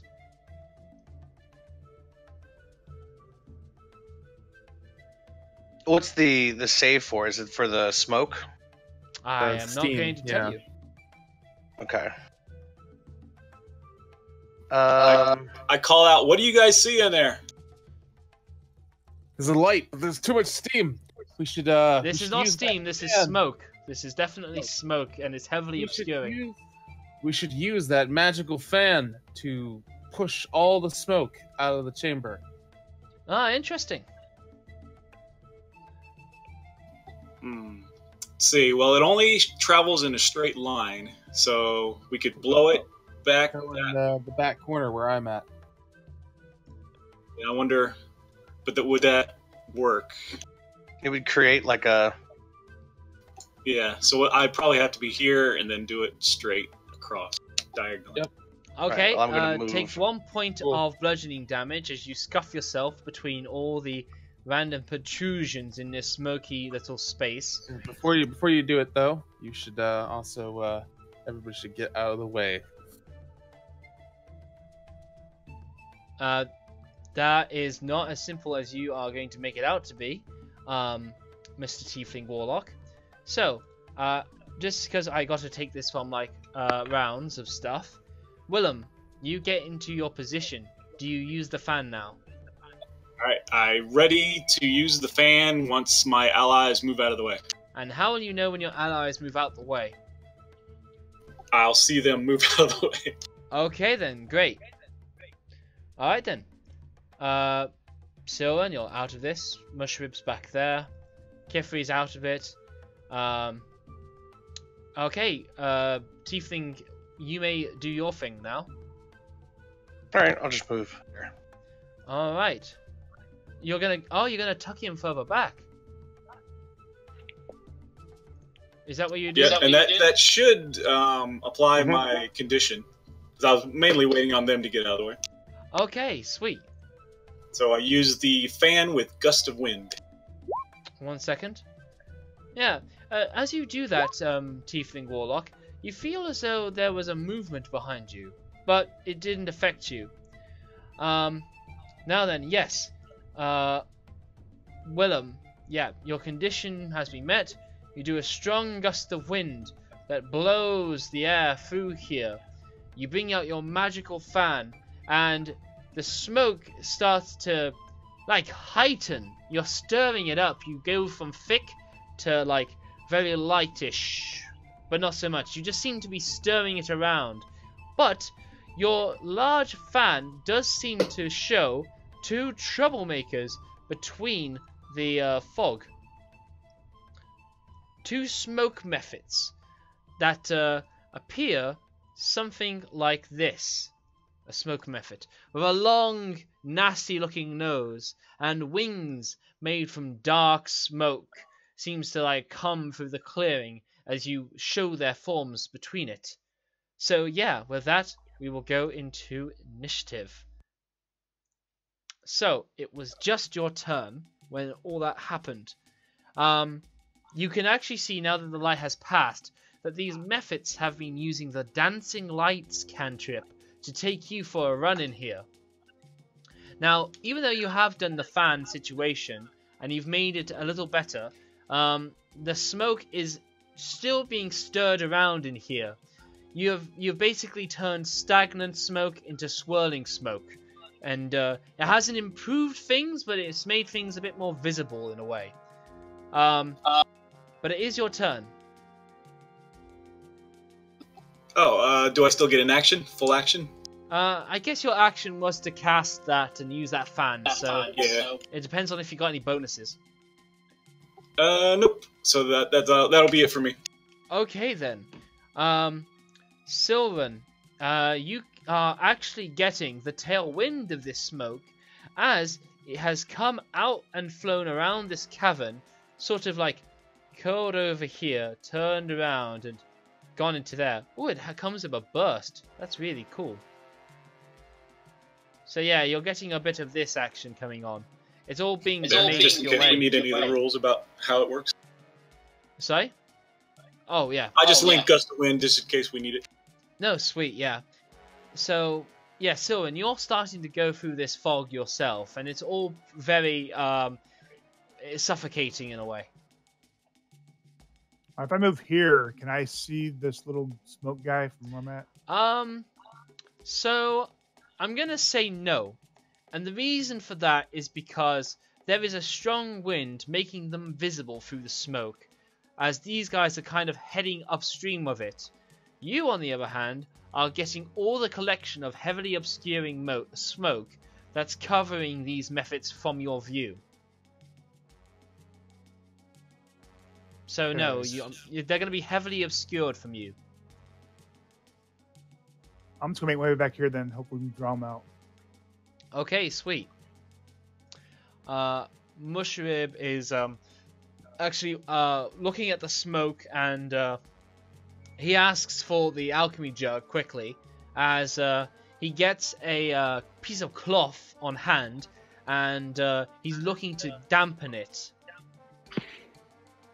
I think I got skipped. I had a 15. Yes, you were skipped? Question mark. You started the round after Willem went, is what you did, which doesn't matter, but that's why they were skipped. Brightheart, you do have a turn, so what would you like to do? I don't. You know what? I'll hold my turn anyway until I'll move here and then wait till I can get an attack in. Okay, awesome. So yeah, Sylvan is looking for the alchemy jug, so that Mushroom is looking for the alchemy jug so he can start dampening a cloth to over his face. Yeah, I'll give him mine. Alright, awesome. He will then form a damp cloth and he will put it over his face. It's also worth noting that while this is also like hot, thick smoke, it's also very hot. Like, it's still very hot even in this smoke, which is why it's giving you such issues, as it like burns your lungs. Now, this little Mephit, he is having a difficult time. Well, actually, no. He's got to make a strength saving throw, doesn't he, Willem? Yes. Alright, he's not got that strength. If he fails it, and he is... So he gets moved 15 feet away from me. Yeah, yes he does. Yes he does.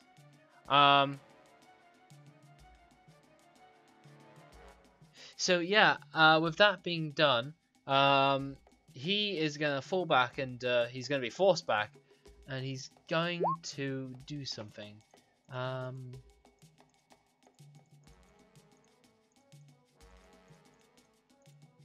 Okay, yeah. Okay.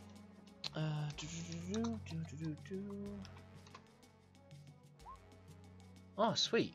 Okay. Okay.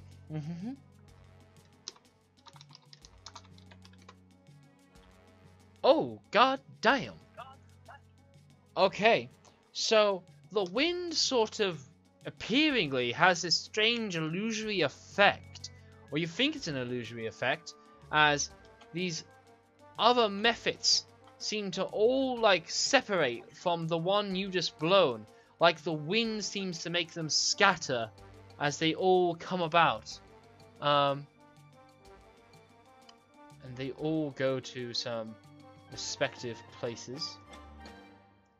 Now you can see this one that has just been like blown away from the first method.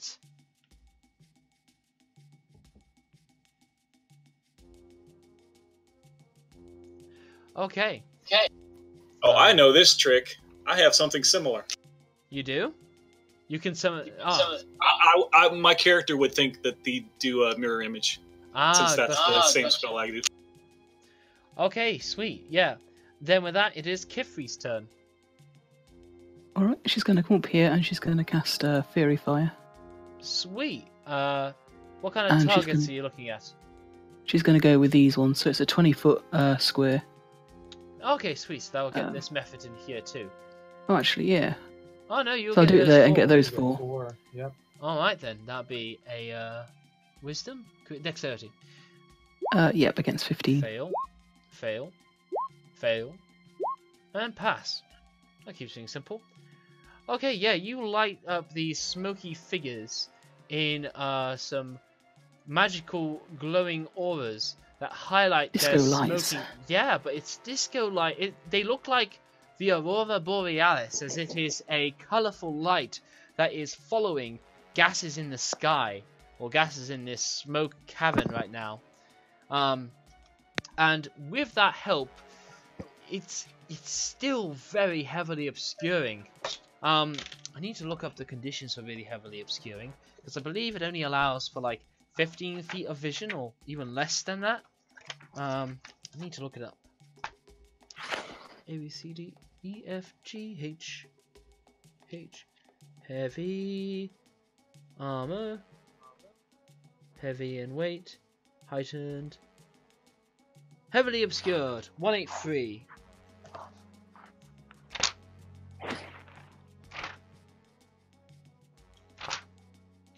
Okay. Where are we? Heavily obscured. Yes, such as darkness, opaque fog, or dense foliage blocks vision entirely. A creature in heavily obscured is considered blind condition. The presence or absence of light in an environment creates 3 categories of illuminations. Aha. Okay.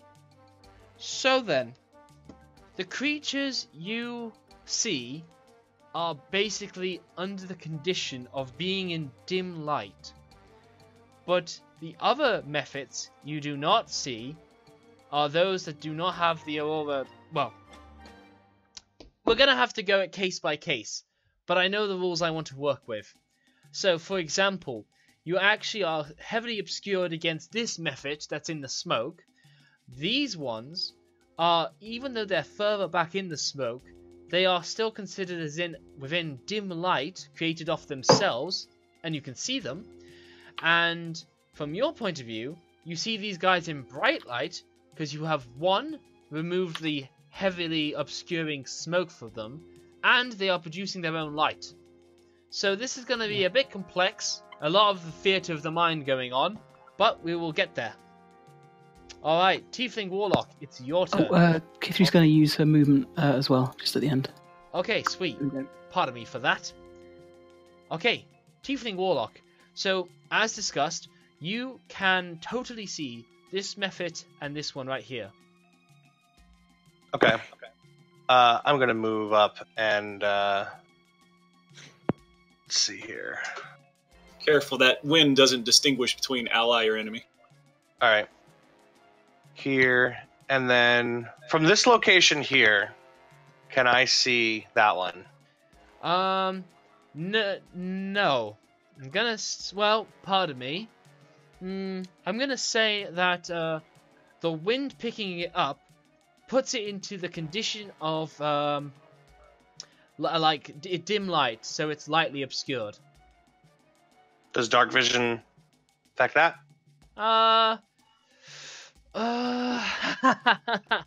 Let's look it back up again.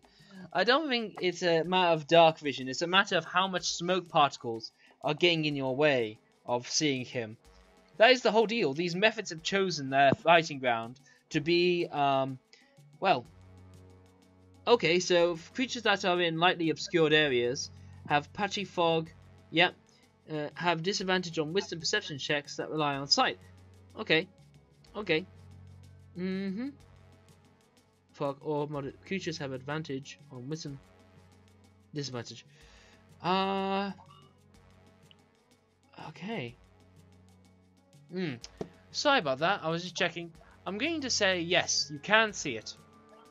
Okay, but I'm going to step here. Okay, excellent. And with my first attack, I will attack this one here with my greatsword. Okay, excellent. Roll it. That is going to be a hit. And what is your spellcasting focus as a warlock?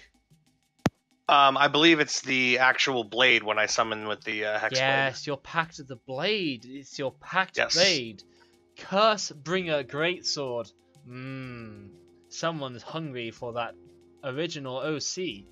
But okay, that is a hit, and it is a great hit. You bloody the smoke method as you send it reeling in the air. And then I will use my second attack. Oh damn! And attack it again.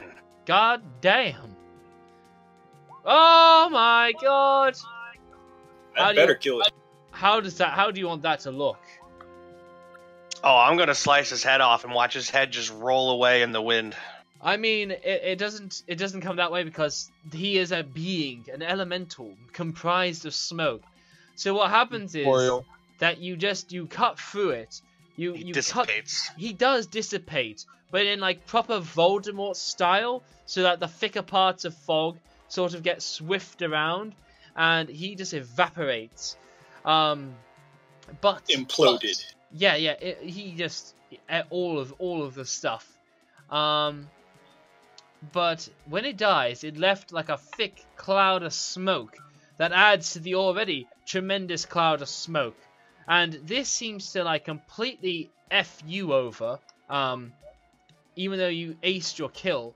The heavy fog of this dying method seems to just, well, excuse me. It's immediately blown away by the wind. It is immediately blown away by the wind. And that wind is sent all the way down here. So, even if it was to especially try to fuck you over, it doesn't. It is blown away. Alright then. And that is it for my turn. Yes. So, Daron, Okay. It's your turn. I'm gonna come right down this corner with my still enraged with my silver halberd, upset that I've been, tricked by these annoying elementals, and strike it with my silver halberd. My god! Oh my god! I guess you were pissed off. Okay, the second one also has advantage because of the dancing lights on it, or rather the, fairy fire on it. So that crit and that 19 is a hit. You aren't going to do crit damage, but, that 19, that 13 and a 9, which makes 22, and you kill that method! Yes! As I strike lightning toward the one that's to my south. Yeah, no, awesome. You will make a dexterity saving throw. It's going to fail, and it's going to take 3 points of damage. No, nice one. Oh, again, a large puff of black smoke erupts from where the method was formerly, but the wind immediately carries it off downstairs. They would otherwise have such an advantage with so much smoke in here, but your wizard uses his, fan to completely ruin their advantage. I ain't no wizard. Huh.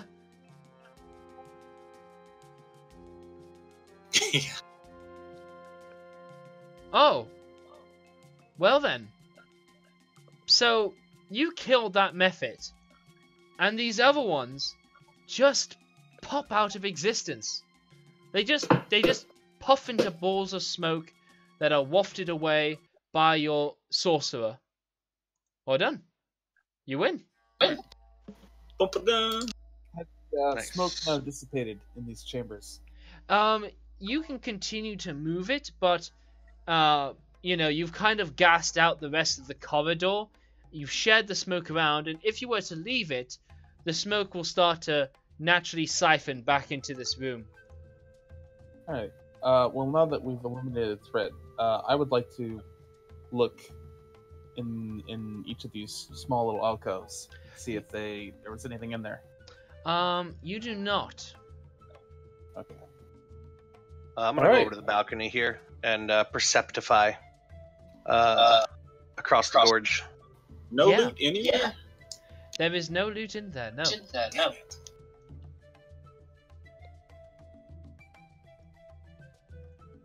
So, yeah, as you're, looking out of here, Mr. Warlock, you can perceptify, I think is the word that you used, some of the following areas. Okay. Secret room.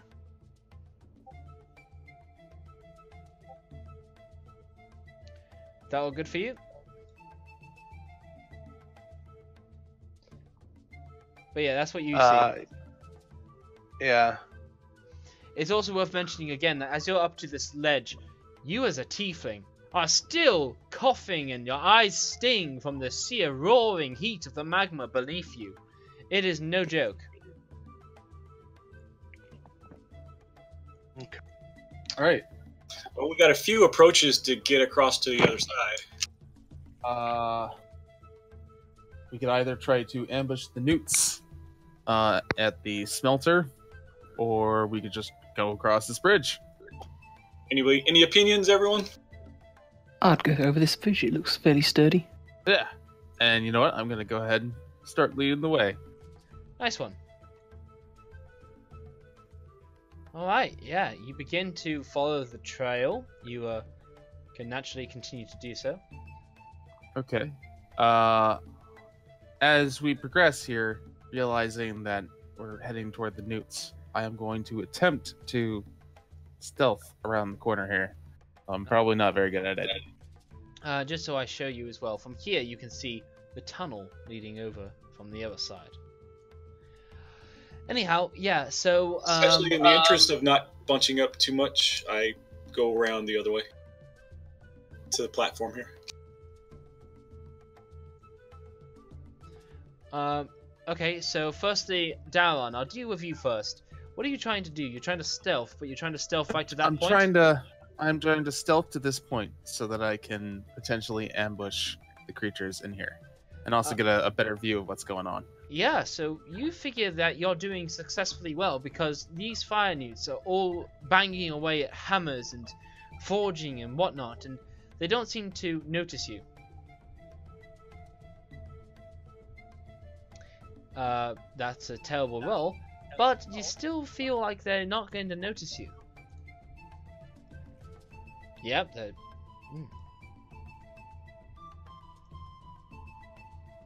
So yeah, you've done your stealth, and now how you want to approach it?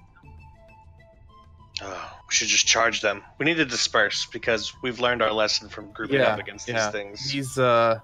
These corridors are, unless you've got a shield and you're like, you can like block the fire damage, then yeah. I am going to perceive these fire-newts. Do they appear to be maybe enslaved? Like, no. Do they have like chains? No. So they're completely free then. Yeah, they're completely free, and they're busy working along.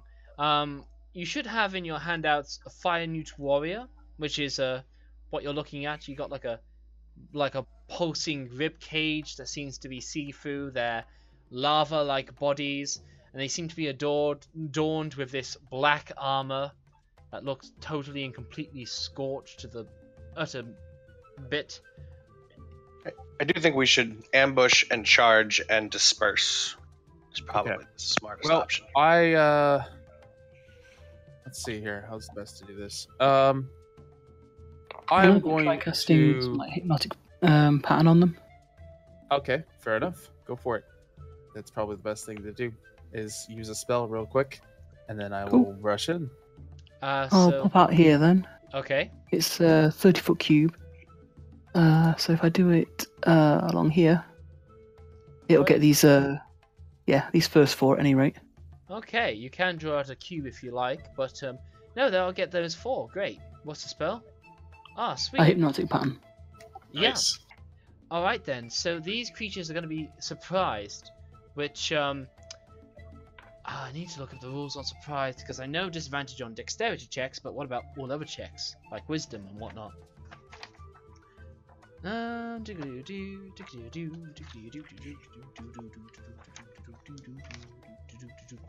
We're gonna say it is a surprise, and it is a surprise, and they're gonna do it at disadvantage. Right then, so they're all gonna make wisdom checks, right?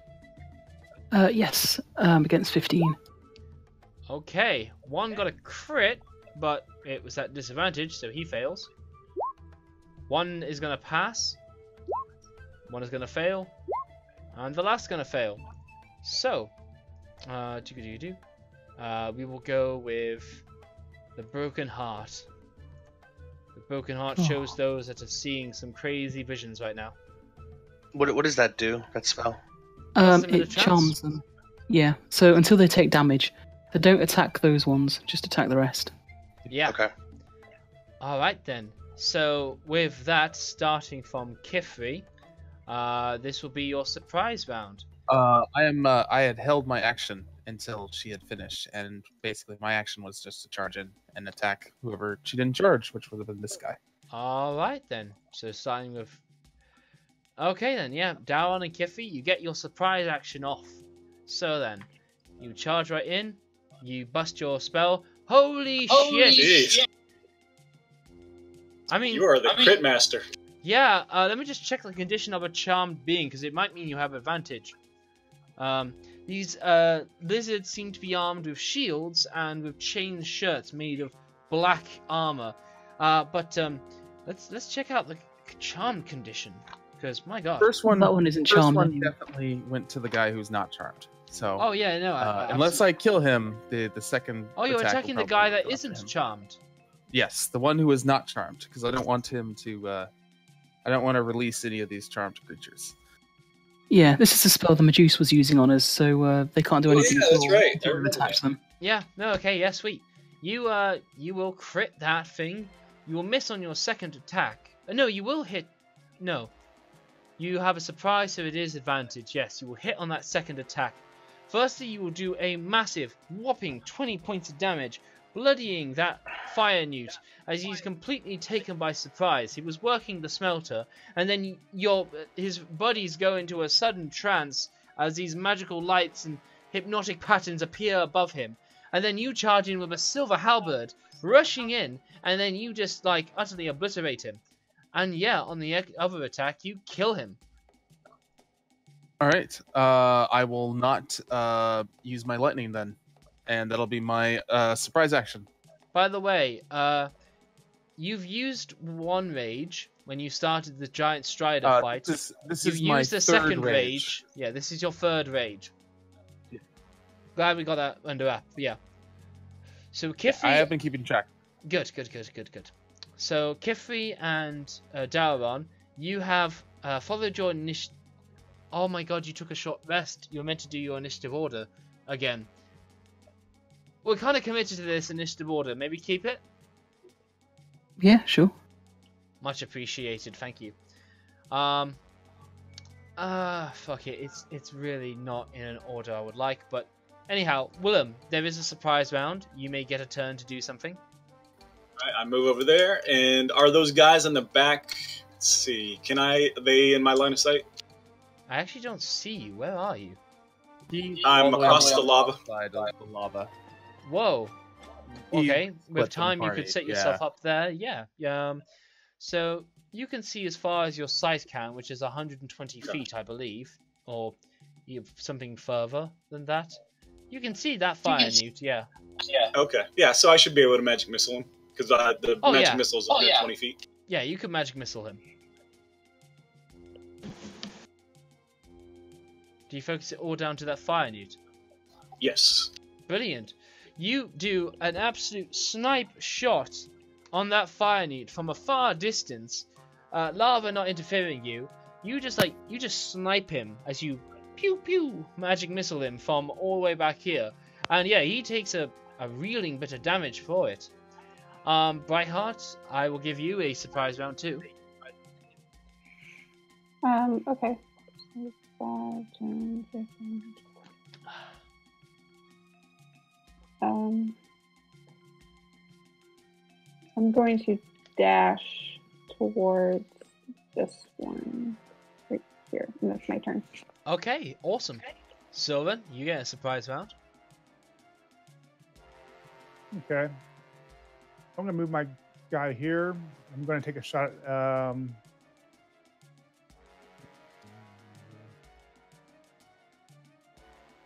I'm going to do use 2 points and do a psionic blast on that one. You're very quiet for me, Sylvan.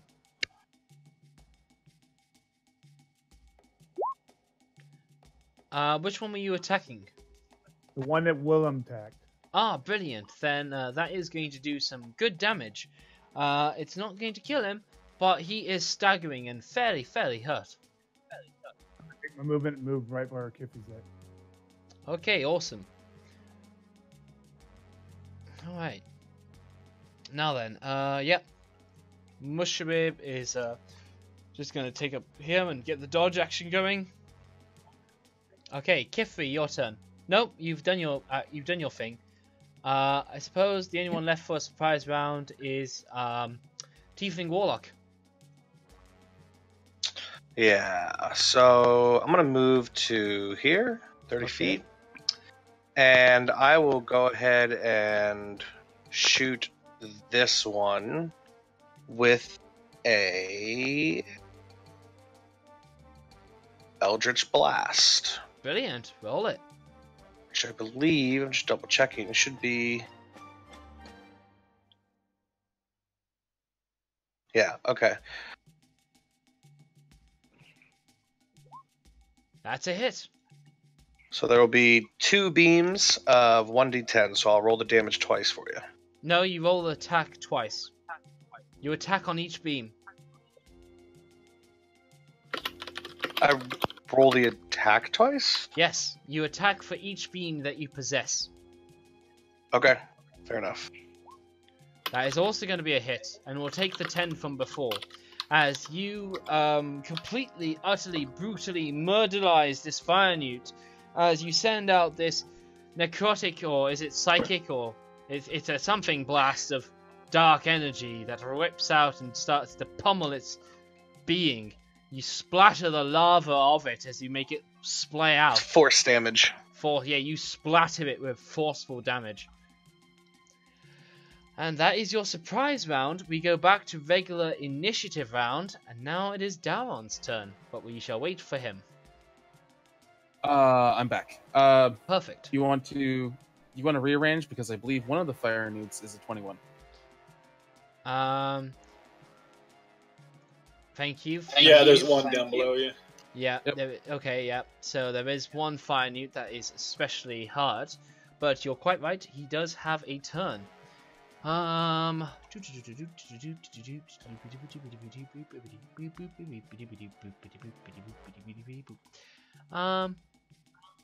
Okay.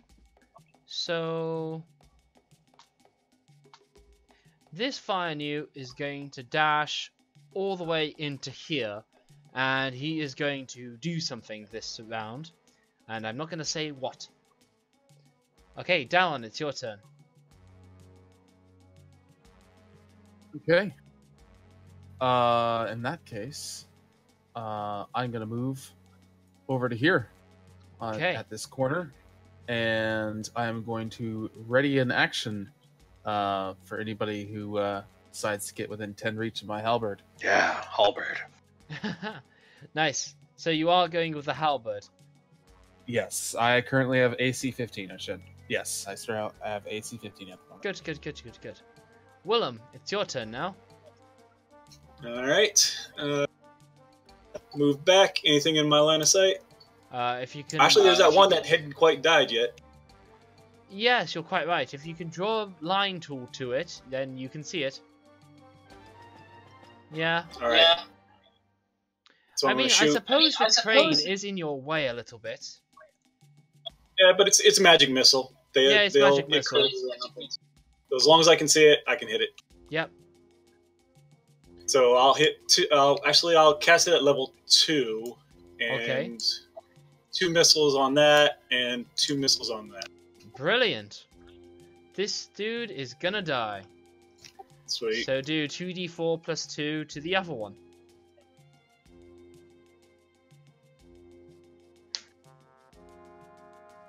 Excellent. He will take 5 points of damage. Not bloodied, but he's starting to feel the pain as his other friends has felt so far. This newt down here, he's just gonna be all fire and newty, and he's gonna be splayed out looking at some mystical hypnotic patterns above him. Sylvan, it's your turn. Alright, I'm gonna move back out into this area. I'm gonna attack this one right here with an energy beam with cold. Okay. Yeah. DC 14. He's gonna fail, and he's gonna take 4 points of cold damage. However, I know what you're after. You're after him to be vulnerable for cold. He is not. The fire he has in his body is very much keeping him well alive. That wasn't my plan. That's fair. I just, it's no side points. I know fire won't work against him. That is a very safe assumption. Alright then. Brightheart, it's your turn. Q3, I guess. Brightheart, it's your turn. Yes. Sorry, Vic said something. I wasn't. Alright, yeah, you're not in the turn order for me, actually. They are disappeared because I've GM'd their token and I did not re-roll for their Dionysius, as that was just a small bit of a pain, but all the same, we're all good. I'm telling you it's your turn. Okay, so it seems like the other ones are under control, so I'm gonna do all 3 of my attacks on the one that is dazzled by the lights. That'll be this one here? Yeah. Okay, excellent. Roll it. That's a miss. Well, excuse me, you have advantage because he's charmed. Yeah. So that last one's a crit. Yeah. So you get a hit on the 21, 6 points, miss on the 12, and a crit. So in total you do 15 points of damage, bludgeoning him as your claws, thankfully, are kind of resilient to the sheer fierce heat inside of this being's body. But when you hit him like this, he will wake up from his stupor and will be armed with a scimitar. Okay. Okay. Mushrib's turn. He is going to come out and he is going to start getting frisky with some hand axes. Yeah, he's going to do a hand axe melee attack. He's going to miss. This guy is going to be charmed. Kifri, it's your turn. Alright. Sorry, I've got the problem on still. She's going to come out of here and just shoot this guy with a crossbow. Which one? Oh, the one Bright Eyes was attacking. That's going to be a hit. Bright Eyes, Bright Heart. Yep, that's going to be a hit. And that is going to kill that newt as you blast his head off. Cool, and then she's going to duck into this passageway. Awesome. Okay, Lucian, it's your turn. I'm going to move up to here and support the dwarf, who definitely needs my help. Oh, wow. And then I'm going to fire an Eldritch Blast at this one in the back. Okay, sweet. Sure hope I rolled for him. I did. That is going to be a hit, and that's also going to be a hit. So, click each damage. Alright. You bloody him, as you all are doing an impressive job of sticking it to these salamanders. It has to be said. And that'll be my turn. Okay, awesome. Now then, that newt is going to be bewildered. He hasn't been hurt. Hang on, I'm going to sneeze. Bless me. Woo! Oh, good stuff. Steve, thank you very much. Ah. Okay, now this newt, he is going to flee into here. And do any of you speak Primordial? I do, but I don't know if I'm in range. You're within range to hear it. He is yelling out that there are attackers here, and that people need to start assembling themselves. So yeah, that happens.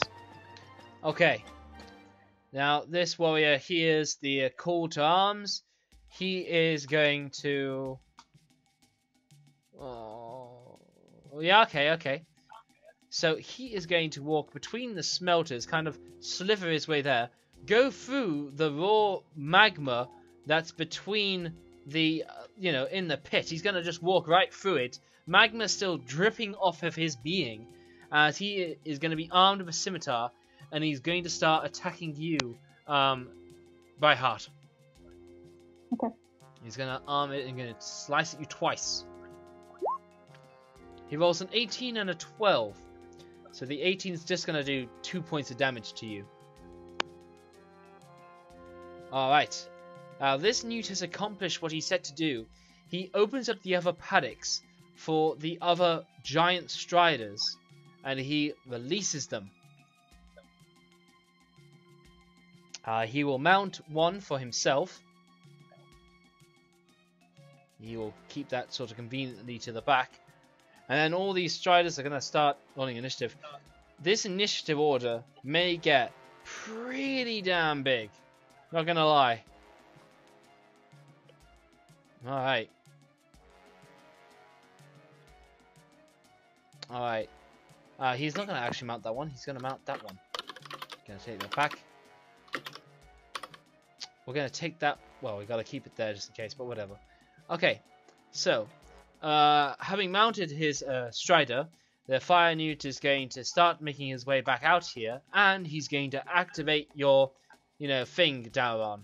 He's within 10 feet of you, so you can make your attack of opportunity. Do you want this on rider or on mount? Let's see. You know what? I'm gonna hit the rider. Okay, sweet. Roll it.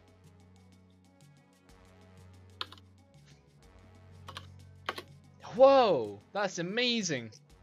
So you kill him, as he just thought he was going to be the big man coming out on his strider, but no, you showed him up, and you completely deck him as you skewer him as the mount continues to ride on.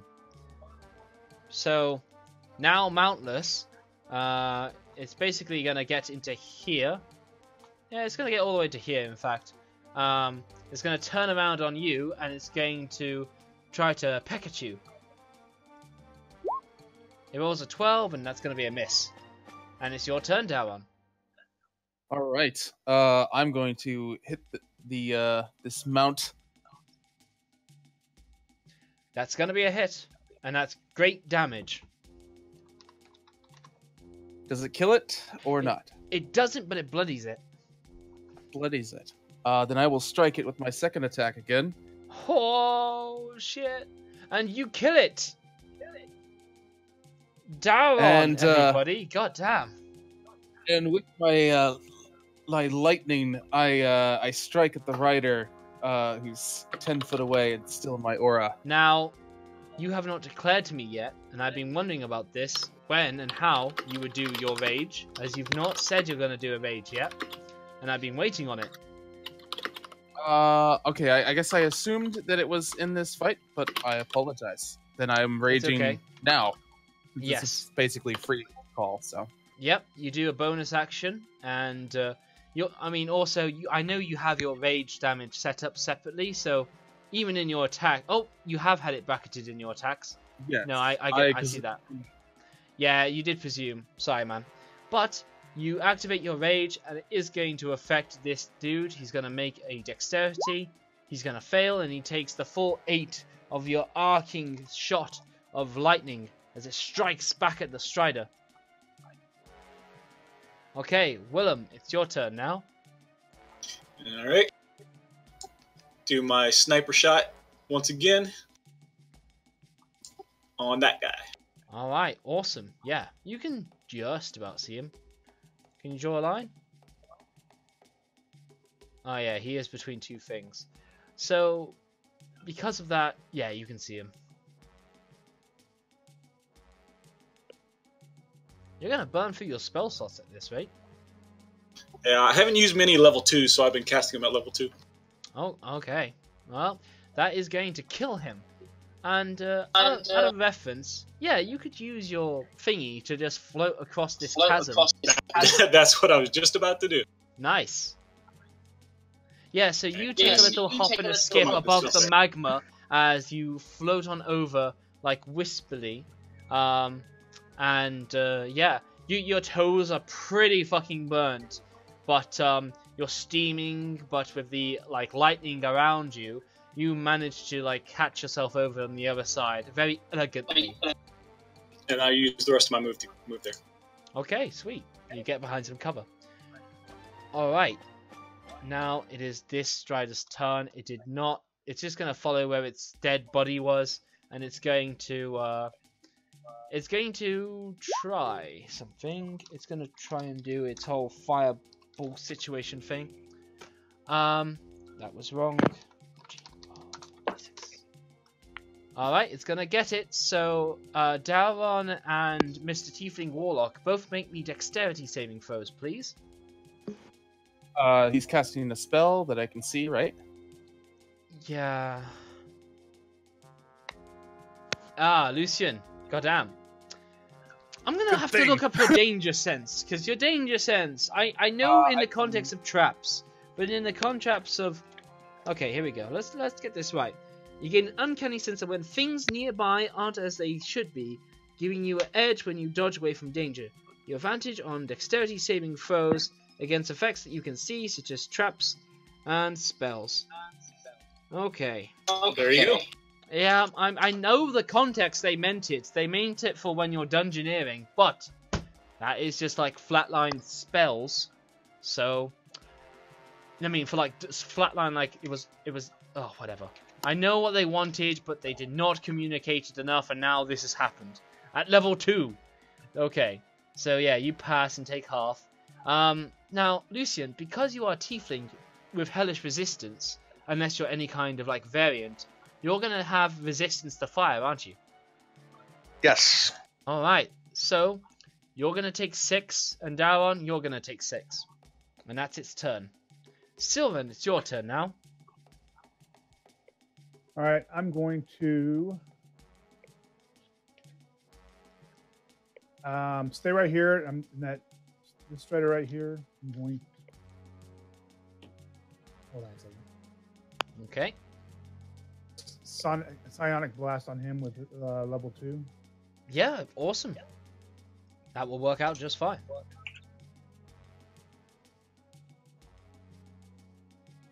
I'm glad to see that your psionic stuff has started to give you an easier time of dealing with it now. Well, that's not going to be huge, but it's going to be damage. And it's going to take him into the bloody side of things. Now I'm going to duck back into this corner right here. Yeah, awesome. Brightheart, it's your turn. Okay, Mr. didn't seem to be doing so hot with this one. He's Hey, on, so doing so hot. I'm gonna give him a hand or a claw, I guess, and yeah. do 3 attacks on it. Nice. Whoa! So, they're all gonna hit. So, yeah, it's gonna do 12, 21, 23. You just completely maul this incapacitated charmed fire-newt that was commonly thinking of something very nice, and you just completely roar. Yeah, you roar, Nice. and you squeal with a sort of. I can't do it because my voice can't do it. If I could, maybe I can do like a Jurassic Park Velociraptor Dinoceus. I forget how to spell your beast. I'm gonna make it. I'm gonna make this worth the while, man. I can't even see my keyboard. Oh, why did I click that button? That's no good. Dinoceus.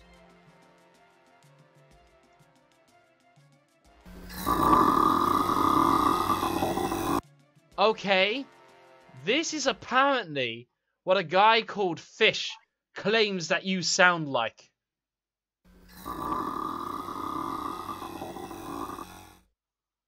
Yeah, so that's the noise you make before you maul this creature, I guess. Okay. And then I'll use the rest of my movement to come up here. Ah, nice one. You growl in your otherworldly way, and you make your way up to that fire-newt. Alright, Mushrib is going to... He's going to go down the 5 feet, like into this little pit here. He's going to move in, and he's going to attack that fire-newt from below with his hand axe. And it's going to be a miss. He's not too hot. Come on, Mushman! Mushman! Nice. No, but you guys have outclassed him by now. So this Strider here is going to start making your way in.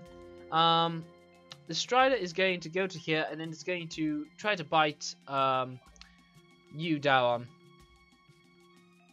Where is it? Where is it? Where is it? There it is. Bite. He's going to roll a 16, which is going to be a hit, and he's going to do 12 points of damage to you. Alright, this fire-newt warrior is just still in a daze. Kifri, it's your turn. Need some healing. She's gonna come out here and she's gonna do hypnotic pattern again. Okay. Nice. And she's gonna do it from here across 30. Oh, and shit. then 30 across here, which should get all of them, apart from this one guy here. Describe Apart to from me that your guy. center point. That will be... Let me get the arrow out again. Be about there, I think. There we go. You see, the key with that arrow is that it wasn't interrupted by the wall. You see? Okay, yeah, sweet. So, let's draw your square out. 15, 20, Yeah, 25, so... 30. Can I get hold of that? No, I can't. Hang on. Is this the square you wanted? No, to the right a bit, please. So it's going to get this guy in as well. Is this the square you wanted? Yes. Okay then, sweet. So yeah, they're all gonna make me wisdom saving throws. Pass, fail, pass, fail. Alright, so pass, then fail, pass, and then fail. As they all fall under the effects of your hypnotic pattern. They all will get broken hearts. There we go. Alright then. And this guy here, I guess he'll be out of it now. Oh, yeah, it's concentration, I guess. Yeah, it is. So the first one will be... but people are attacking him anyway, so... Alright, sweet. So yeah, he's knocked out of it. Anything else you do with your turn? No, that's all my movement and everything done. Alright.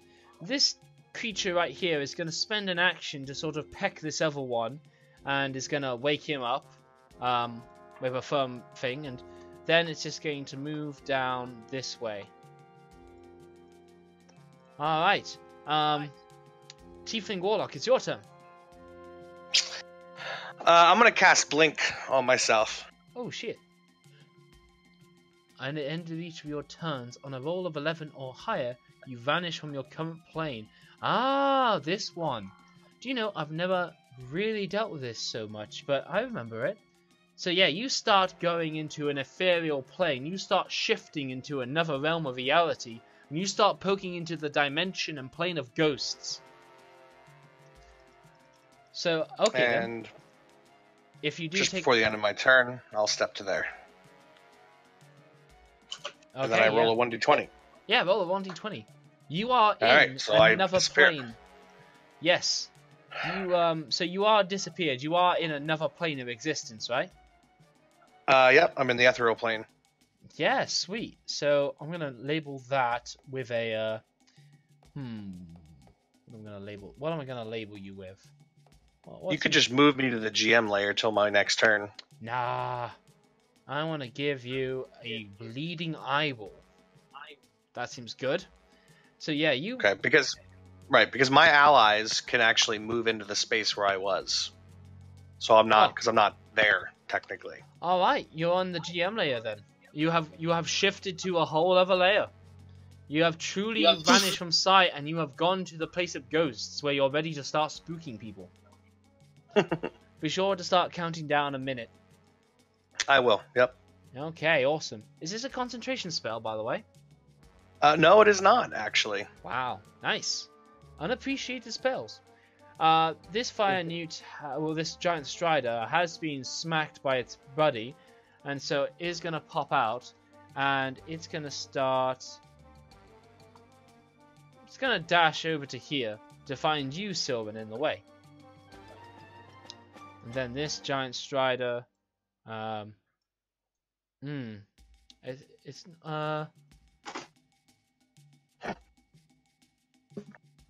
Oh! Oh shit! Oh shit! How interesting! How very interesting! Is that the same for the fire-newts? What is all this background noise that's picking up right now? Never mind. Never mind. Never mind. Damn man. Okay. Okay. I can see how these giant striders can be like made insane. Anyhow, this one just dashes across the lava like it gives no shits, and we'll begin to see you. What is making that noise? Oh, I can't catch you out. Anyhow, it's gonna like start charging that way to try and find you, sorcerer. Then, where are we now? Oh, you missed that one. Okay, so the fire-newt that ran away, pops back out, starts making his way, and I saw it. It's Tiefling Warlock. That's who it is. I found my culprit. It was the damn Tiefling Warlock.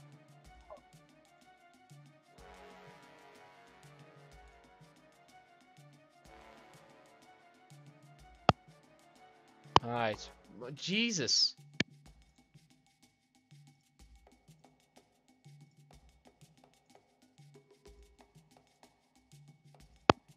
Ah, I can see it's you. I can see it's you. Okay, yeah. Shit has got a little bit into the next level now. Daron, I highly suggest you start busting into that rage. Yes. Well, I'm already raging, so I'm striking. This Yes. guy. Just to mark it, we're gonna get your aura up. Oh, you know what we forgot to do? You know why this rage wasn't official, right? The Popeye thing. There we go. Oh. It's no good unless we get the Popeye sound going on here. And I never make it easy to find again. I swear. Oh, Daron Rage! Here we go.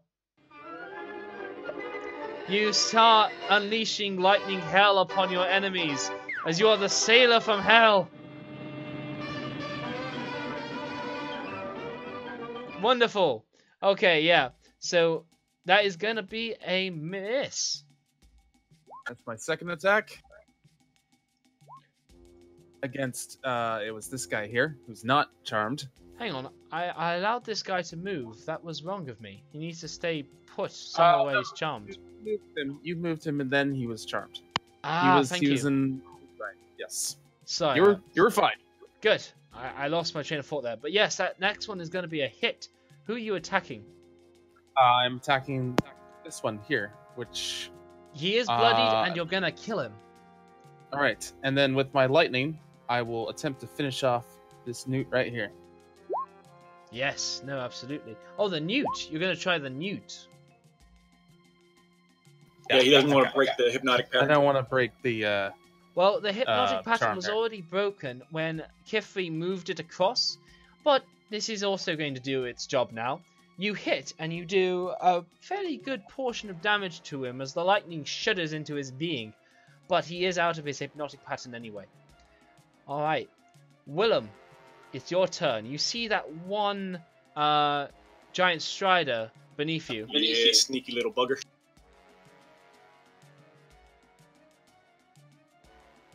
Okay, you flee.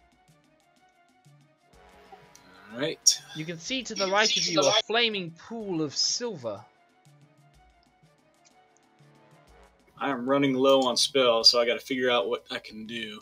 Cantrips for your life. Yeah, I might have to. Or convert your sorcery points to spell slots. Yeah, unfortunately, nothing's really. Well, maybe.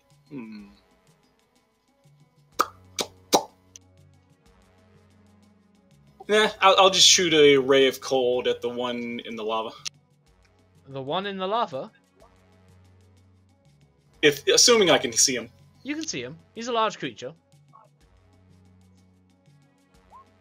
That's gonna be a hit. Now, you see that damage happen, and that damage is good. You know, it gets shy of bloodying him, and then the creature just sort of like sinks its head into the lava. It wiggles around a bit like a dog trying to dry off, and basically damps itself in the hot broiling lava. And it seems like any pain you caused is healed back almost immediately. I mean, if I have to roll what is at stake here,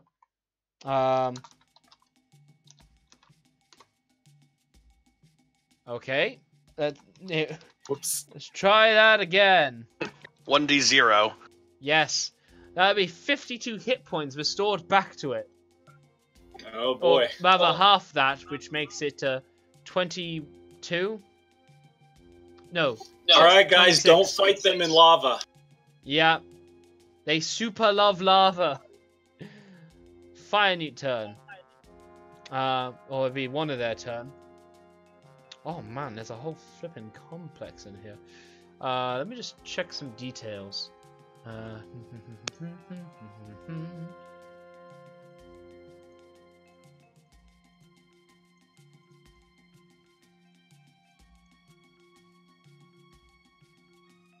Pardon me, I'm just reading some information.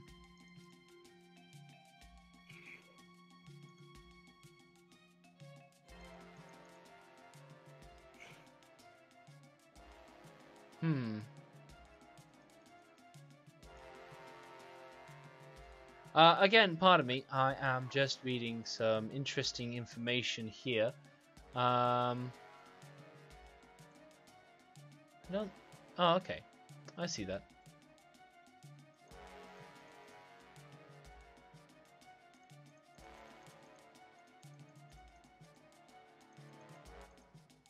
Okay, cool. I got what I needed. So then, yes. I got what I needed. Another salamander is going to charge out, crawling across the table into battle. And then, another salamander is going to charge out, getting ready into battle. Sylvan, it's your turn. The salamanders are starting to swarm. Okay, looks like I am in a little bit of trouble here, so I can't see the guy that's the other guy that's in there. He's around the corner, right? Yeah. So I cannot see him. What guy are you talking about? Oh, no. Okay, so I'm going to cast Ego Whip on this one that's right next to me. Alrighty, excellent. Actually, better. Yeah, I'm going to go ahead and do All right, fantastic. Yeah, I'm pretty sure you can guess by now that this thing is gonna fail its intelligence check. Yeah, it does a double nat 1. Yeah, no. So you would otherwise be doing 16, 24 points of damage. So because it double nat 1s, I'm gonna let you have the full utmost amount of damage you can do, and it's just gonna kill him outright as you completely crush its tiny little reptilian bird brain. And then I'm gonna take my movement. I'm gonna move right here. All right, excellent. Brightheart, it's your turn. Okay, I am going to attack the fire-newt next to me. Okay. Excellent. That is going to be a miss. They're all going to be misses. Oh no. Oh no, indeed. Can't be slowing down being a damage dealer now. You should look into other creatures to become, you know. I like this one though. Yeah, it's a good one. But still, need more damage. Or we need heavier hitting brawlers. Alright then. And then another fire-newt comes out. Oh wait, hang on. I'm going to redo that. The fire-newt climbs over this ledge and sort of falls into the tar pit. And then makes his way out onto the like magma tube here. Mushrib is going to be like gang raped on both sides. So first he's going to continue a hand axe. He's going to miss. He sucks. He should be doing Hunter's Mark, honestly. It's a bonus action. So he is going to have a quarrel with this creature here. And he's going to put the death mark over it. Until the spell ends, yeah. You can move it on. Okay. So now this fire-newt doesn't like the whole situation around him, but he is gonna pick somebody to attack, as he really has to. He's gonna pick two. He's gonna pick. Actually no. He's going to send. He's gonna just like. Do either of you watch Digimon? Or have known Digimon? Basically, this fire-newt is just many years ago. Yeah, this fire-newt is just gonna go pepper breath, bah, and it's just gonna send a spit or a loogie of pure fire straight to the Dionysius down here. So, Brightheart, please make me a dexterity saving throw.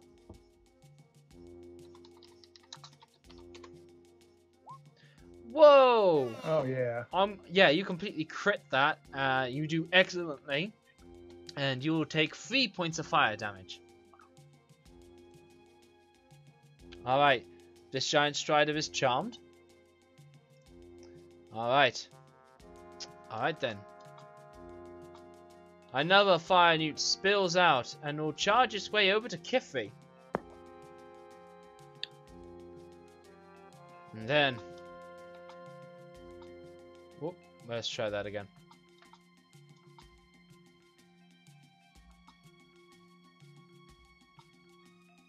Another fire-newt spills out and charges nearest to Kithri.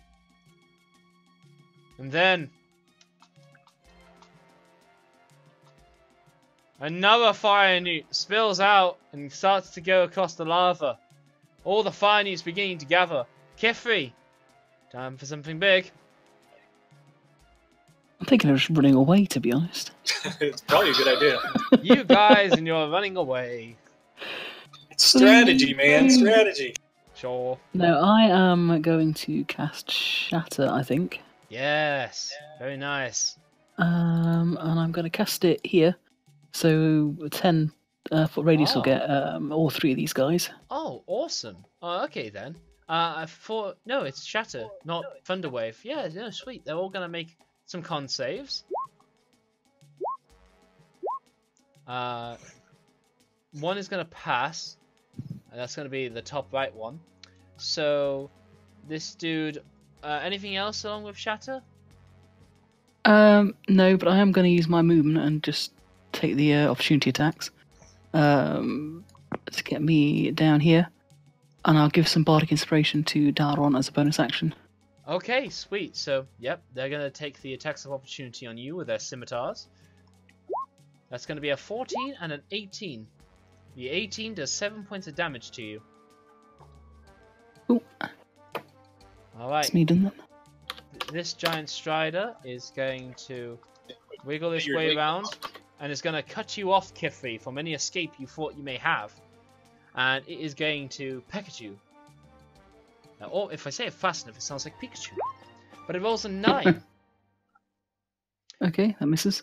Who did you give the inspiration to, the bardic inspiration to? Oh, to Dalron. To Dalron. Alright, excellent. You are empowered by your bard. Yes. I'll chop somebody else in half. Lovely. Okay then, so Tiefling Warlock, it is your turn now. Alright, so I'm going to blink back in within 10 feet of where I was, so let's go here. Okay. Yep, I will take you from the GM layer back to token layer. And yep, you move your way up to there. Okay. And I'm going to attack this fire-newt right here. Yeah, I think it's excellent. the best course of options here. Yeah. Beautiful. That is a hit. A lovely hit. Great. You bloody it on your first strike. And I'll strike again. Oh, you're going to miss. Yeah. And now you roll me a roll 20. That's right. You will not blink I out. do not disappear. Yep. No. You will stay on the prime material plane. Okay, where are we now? The fire-newts, or the giant strider that came out from the fire will come up steaming hot.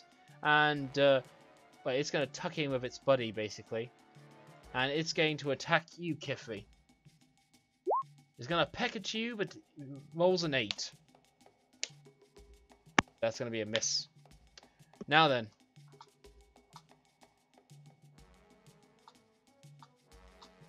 Another fire-newt will scramble up on its way to charge in. And then...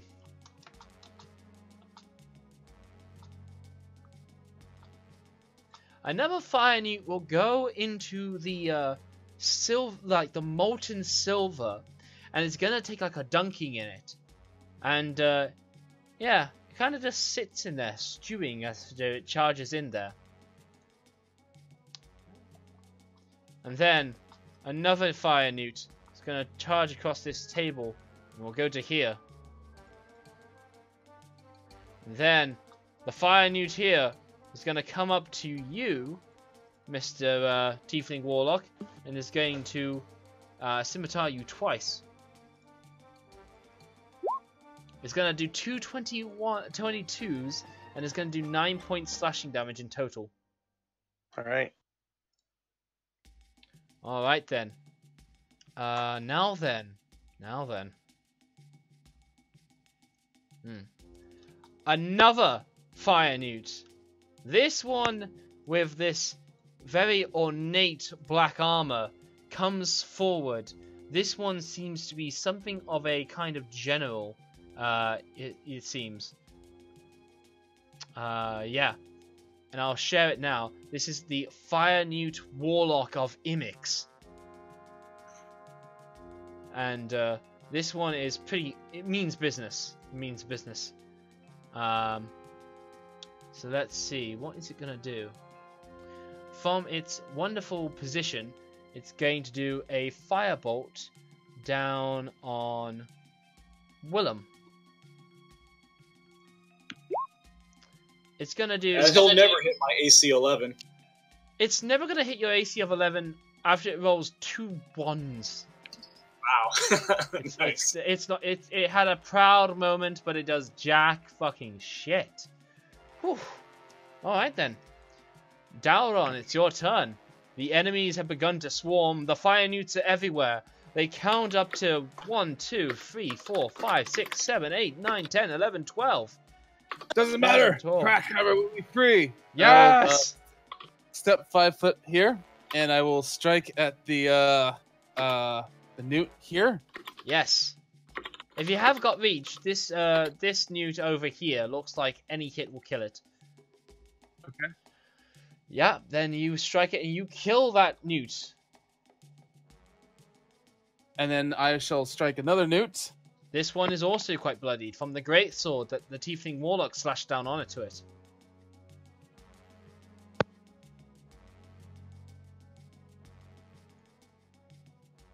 Alright, that's going to be a hit, and you kill that one too. And lastly, I shall strike the one with the hunter's mark, which I believe is also very hurt, right? The one with the hunter's mark has been hurt, but it's not very hurt. It got a strike to it. Well, we shall try anyway. Yeah, I just want to get information up on hunter's mark. Choose a creature until the spell ends. You deal. Okay, so it doesn't give you any bonus or benefit, but the fire newt will make a dexterity. It's going to pass, and it's going to take 5, which is going to start taking it into bloodied territory. Alright, lovely. You become a one-man dwarf wrecking machine. Willem, it's your turn now. Okay, go big or go home, right? Exactly. I'm going to spend 5 sorcery points to give myself a level 3 spell slot. Oh, goddamn. But that will take you an action to do, won't it? Nope. Oh, shit. I'm surprised. And I'm casting that.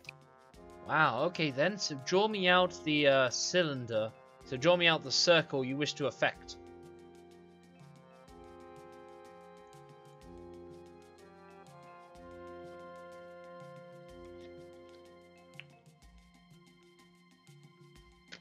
Draw it out with me with the drawing tool, please. That's perfect. Excellent. So line it up how you want it. Now, how do I move it? or is it stuck that way? Let's see. No, you should be able to move it, but I can move it. So, do you want this? Or do you want it a bit more like this? But it's centered somewhere around there. So you want it like the... Maybe a little bit more south so I can get that guy as well. Yeah, you want it a bit like this. Yeah. Okay, awesome. Well, maybe a little bit more over so I'm not getting Brightheart. And now it doesn't actually do damage, but it will... You'll still get mushroom. You can see it. You'll still get You mushroom. don't care about mushroom. Oh my god. No. Look, he got us into this mess. You agreed.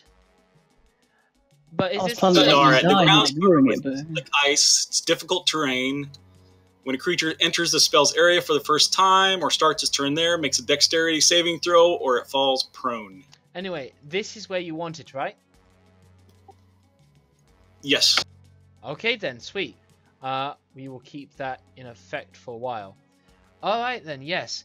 You release a horrendous amount of ice that, despite the immense heat in this place, begins to pepper it all down with freezing rain, and the smelter hisses with absolute horror and with rattling force, and Mushrib looks terrified.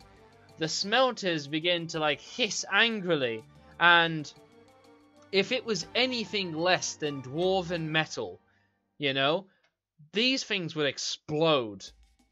There's a tremendous hissing steam that rises up from the magma as it is so rapidly cooled, and there is an ear-screeching hiss like a kettle being boiled, but of 5,000 kettles reaching their peak, as all this steam is suddenly evaporating up into the sky. It's heavily obscured, and any exposed flame, yeah, you basically douse that fire in there, and you're dousing the metal. And what's also more poignant is that this fire newt, that's inside of this radius, he was covered in this metal. And what's happening to him is that he is, like Terminator 2 style, being frozen in liquid metal. He's Wolverine, you know, being petrified. And he is going to be under the petrified condition. I love it. No, absolutely. Oh, there is a frosty thing. Nice. No, yeah. And that area is absolutely heavily obscured, as you cause absolute pandemonium in there. The smelters run And that is cold. my turn. Alright, that's a good turn. Alright. So this fire newt up here looks... His newty eyes bulge to see this sudden burst of coldness. So suddenly, like, take this whole place to pieces. You run the smelters cold, by the way, which is a crime these newts are not going to take kindly to.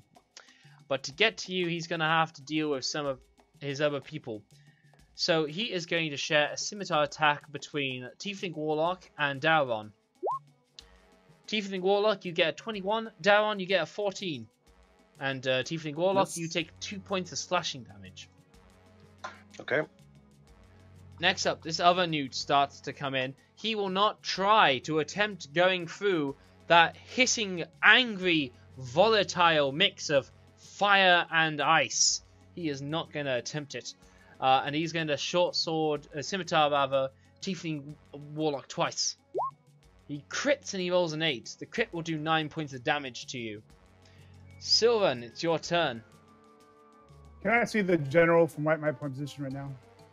The general, no, because that area is heavily obscured. You did before, you know, the sleet storm was summoned, but the condition of the spell brings heavily obscured, and even if it didn't, I would say this would be heavily obscured.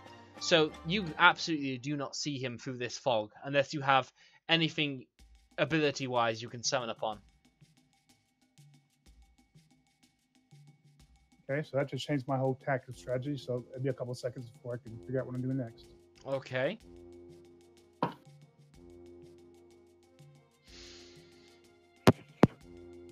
I mean, you could attack him, but I would have to rule it that you are considered blinded in doing it, which just means disadvantage on the attack roll.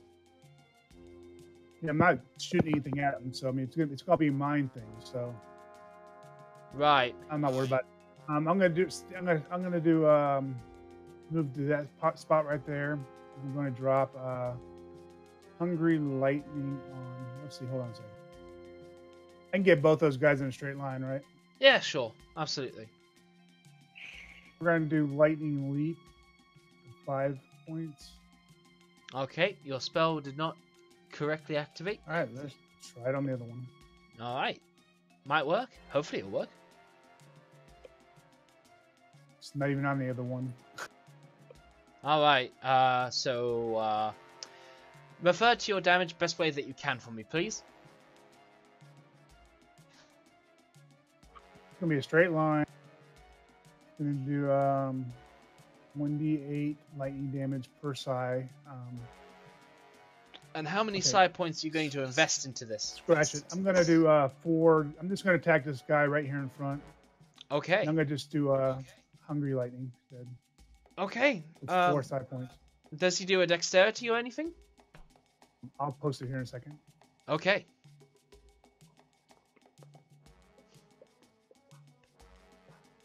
Yeah, DC 14. Okay, wonderful. There we go. That's done it. So it's going to do a dexterity saving throw. It's going to fail, and it's going to take 20...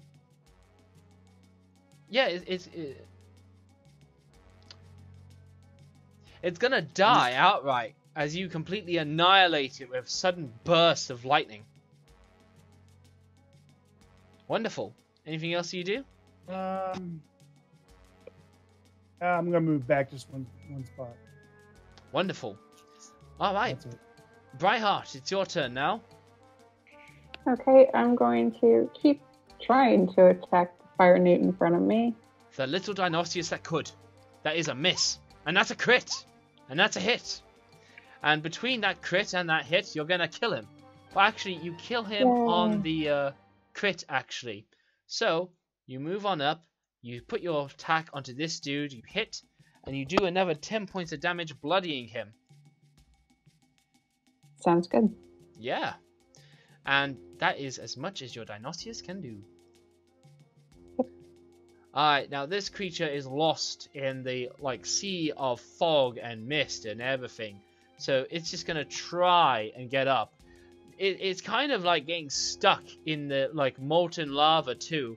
So it's getting crispy, but it's not like the other newt that was in the silver and has hardened around it. So help me out, Willem. What's it gonna have to do to move? Dex saving throw. Okay. It needs to make a dex saving throw or it falls prone. What's the DC? That's what I'm looking at right now. I'm pretty sure it's more than 10, and he is going to fall prone. Right before Mushrib's feet. I suppose he still has his attack actions, but they will be made at disadvantage? Not clear. Oh, they're heavily obscured, so it'll be at disadvantage. Yeah, I guess it's just my general spell DC. Yeah, brilliant. Is going to hit on 1, and he is going to do 5 points of damage to Mushrib. But Mushrib can take it. And he is going to... He actually has his turn. He's going to move his Hunter's Mark over to this fucker. And even though he is heavily obscured, Mushrib is going to have a go at trying to hit him anyway. And the creature is prone, but heavily obscured, so this attack is just going to be level. Just check the details.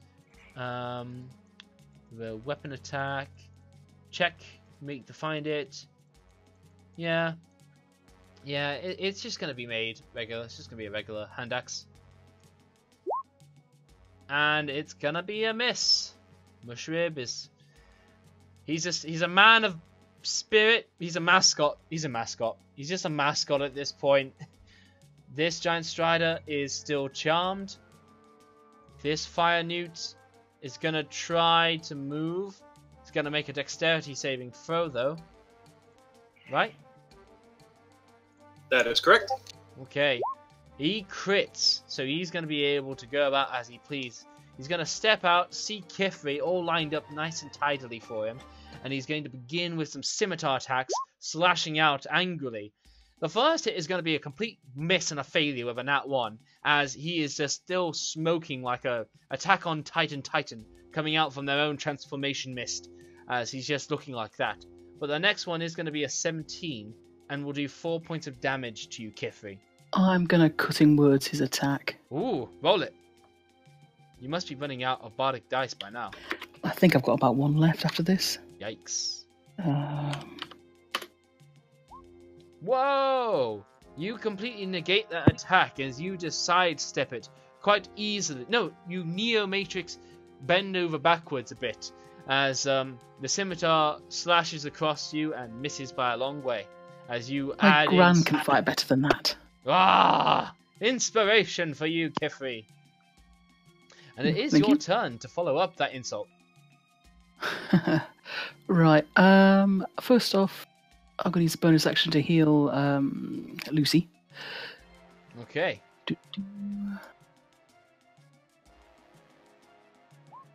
Who are you healing up? Yes. Lucian. Oh, Lucian. Right, brilliant. Warlock. you. Yeah. So that was a bonus action for healing words. Yeah, you can't see him, but healing word, you know he's there. Oh, isn't he back in this plane again? He is back in this plane, but you have got the Oh, he's heavily through the obscuring. It is, but you can. Mm. You've already done a healing word with somebody you couldn't necessarily see, so I will have to allow that you can do it again. Cool. Yeah, and then regular action. Yep, I'm just going to use my short sword on the chicken thing behind me. Brilliant. So I believe that Hopefully you're going that's to it. miss the chicken thing. No! Yep. It's got some good scaly armor to it, or good scaly hide to it. Right, and then I guess I'm going to use my movement to run away. Okay. Yeah, I know it's going to get opportunity attacks, but Oh. Kithri, you have a crit from the bite of the giant strider. It's going to do 10 points of damage to you. And then the fire newt warrior is going to do a nat 1 again. Ooh. Yeah, nice. He's gonna lose his sword. He's gonna lose his scimitar. All right, Tiefling Warlock, it's your turn. All right. Are any of the newts that are around me, any of those four, are any of them bloodied, wounded? None of them are That one. bloodied, but plenty have been struck. So this one's been struck. The one on your left has been struck. Yeah, this one behind you is bloodied. Okay. On the one that's bloodied, I'm going to use my bonus action to apply my Hexblade Curse. Oh. Okay. How does that all work? Oh, okay. Yeah. Gives me some benefits. As a bonus action, you choose one creature, minute, until the curse ends, you gain the following benefits. Okay, cool. You become a crit master too? God damn. Okay, yeah. And then I'm going to attack it. Brilliant. Oh my god. After you've just done that, any attack you make against a cursed creature is a critical. Wow. Yeah, you decimate it. Alright, and I'll regain 9 hit points, and then since I killed him with the Cursebringer, I can immediately change the target of the curse. So I'm going to move the target of the curse to this guy now. Actually, no, I'm sorry. This guy. Wow, you're scary. And then I'm going to attack him. You are a scary motherfucker. And that is a hit, and is that a 19 on the roll? No, I have it set up to be... No, hang on. I'm seeing 19 plus 4 plus 3 proficiency. No, it's a 15 on the roll. Yeah. Oh man. No, that was good though. Ah, shit. Yeah, you deal 10 points of damage to him and you completely ruin his day. Your Hexblade hums with its life-stealing properties and its extra deathly-like qualities that make it an especially dangerous tool, but you do not pop into the ethereal plane again. And that is it for my turn.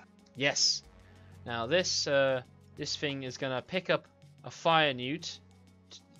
What just happened? Did I just...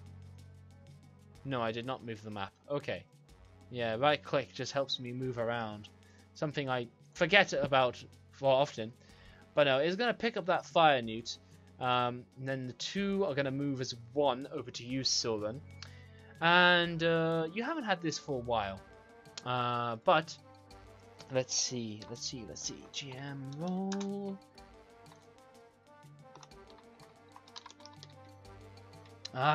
Look at me. I can't see my keyboard. Good.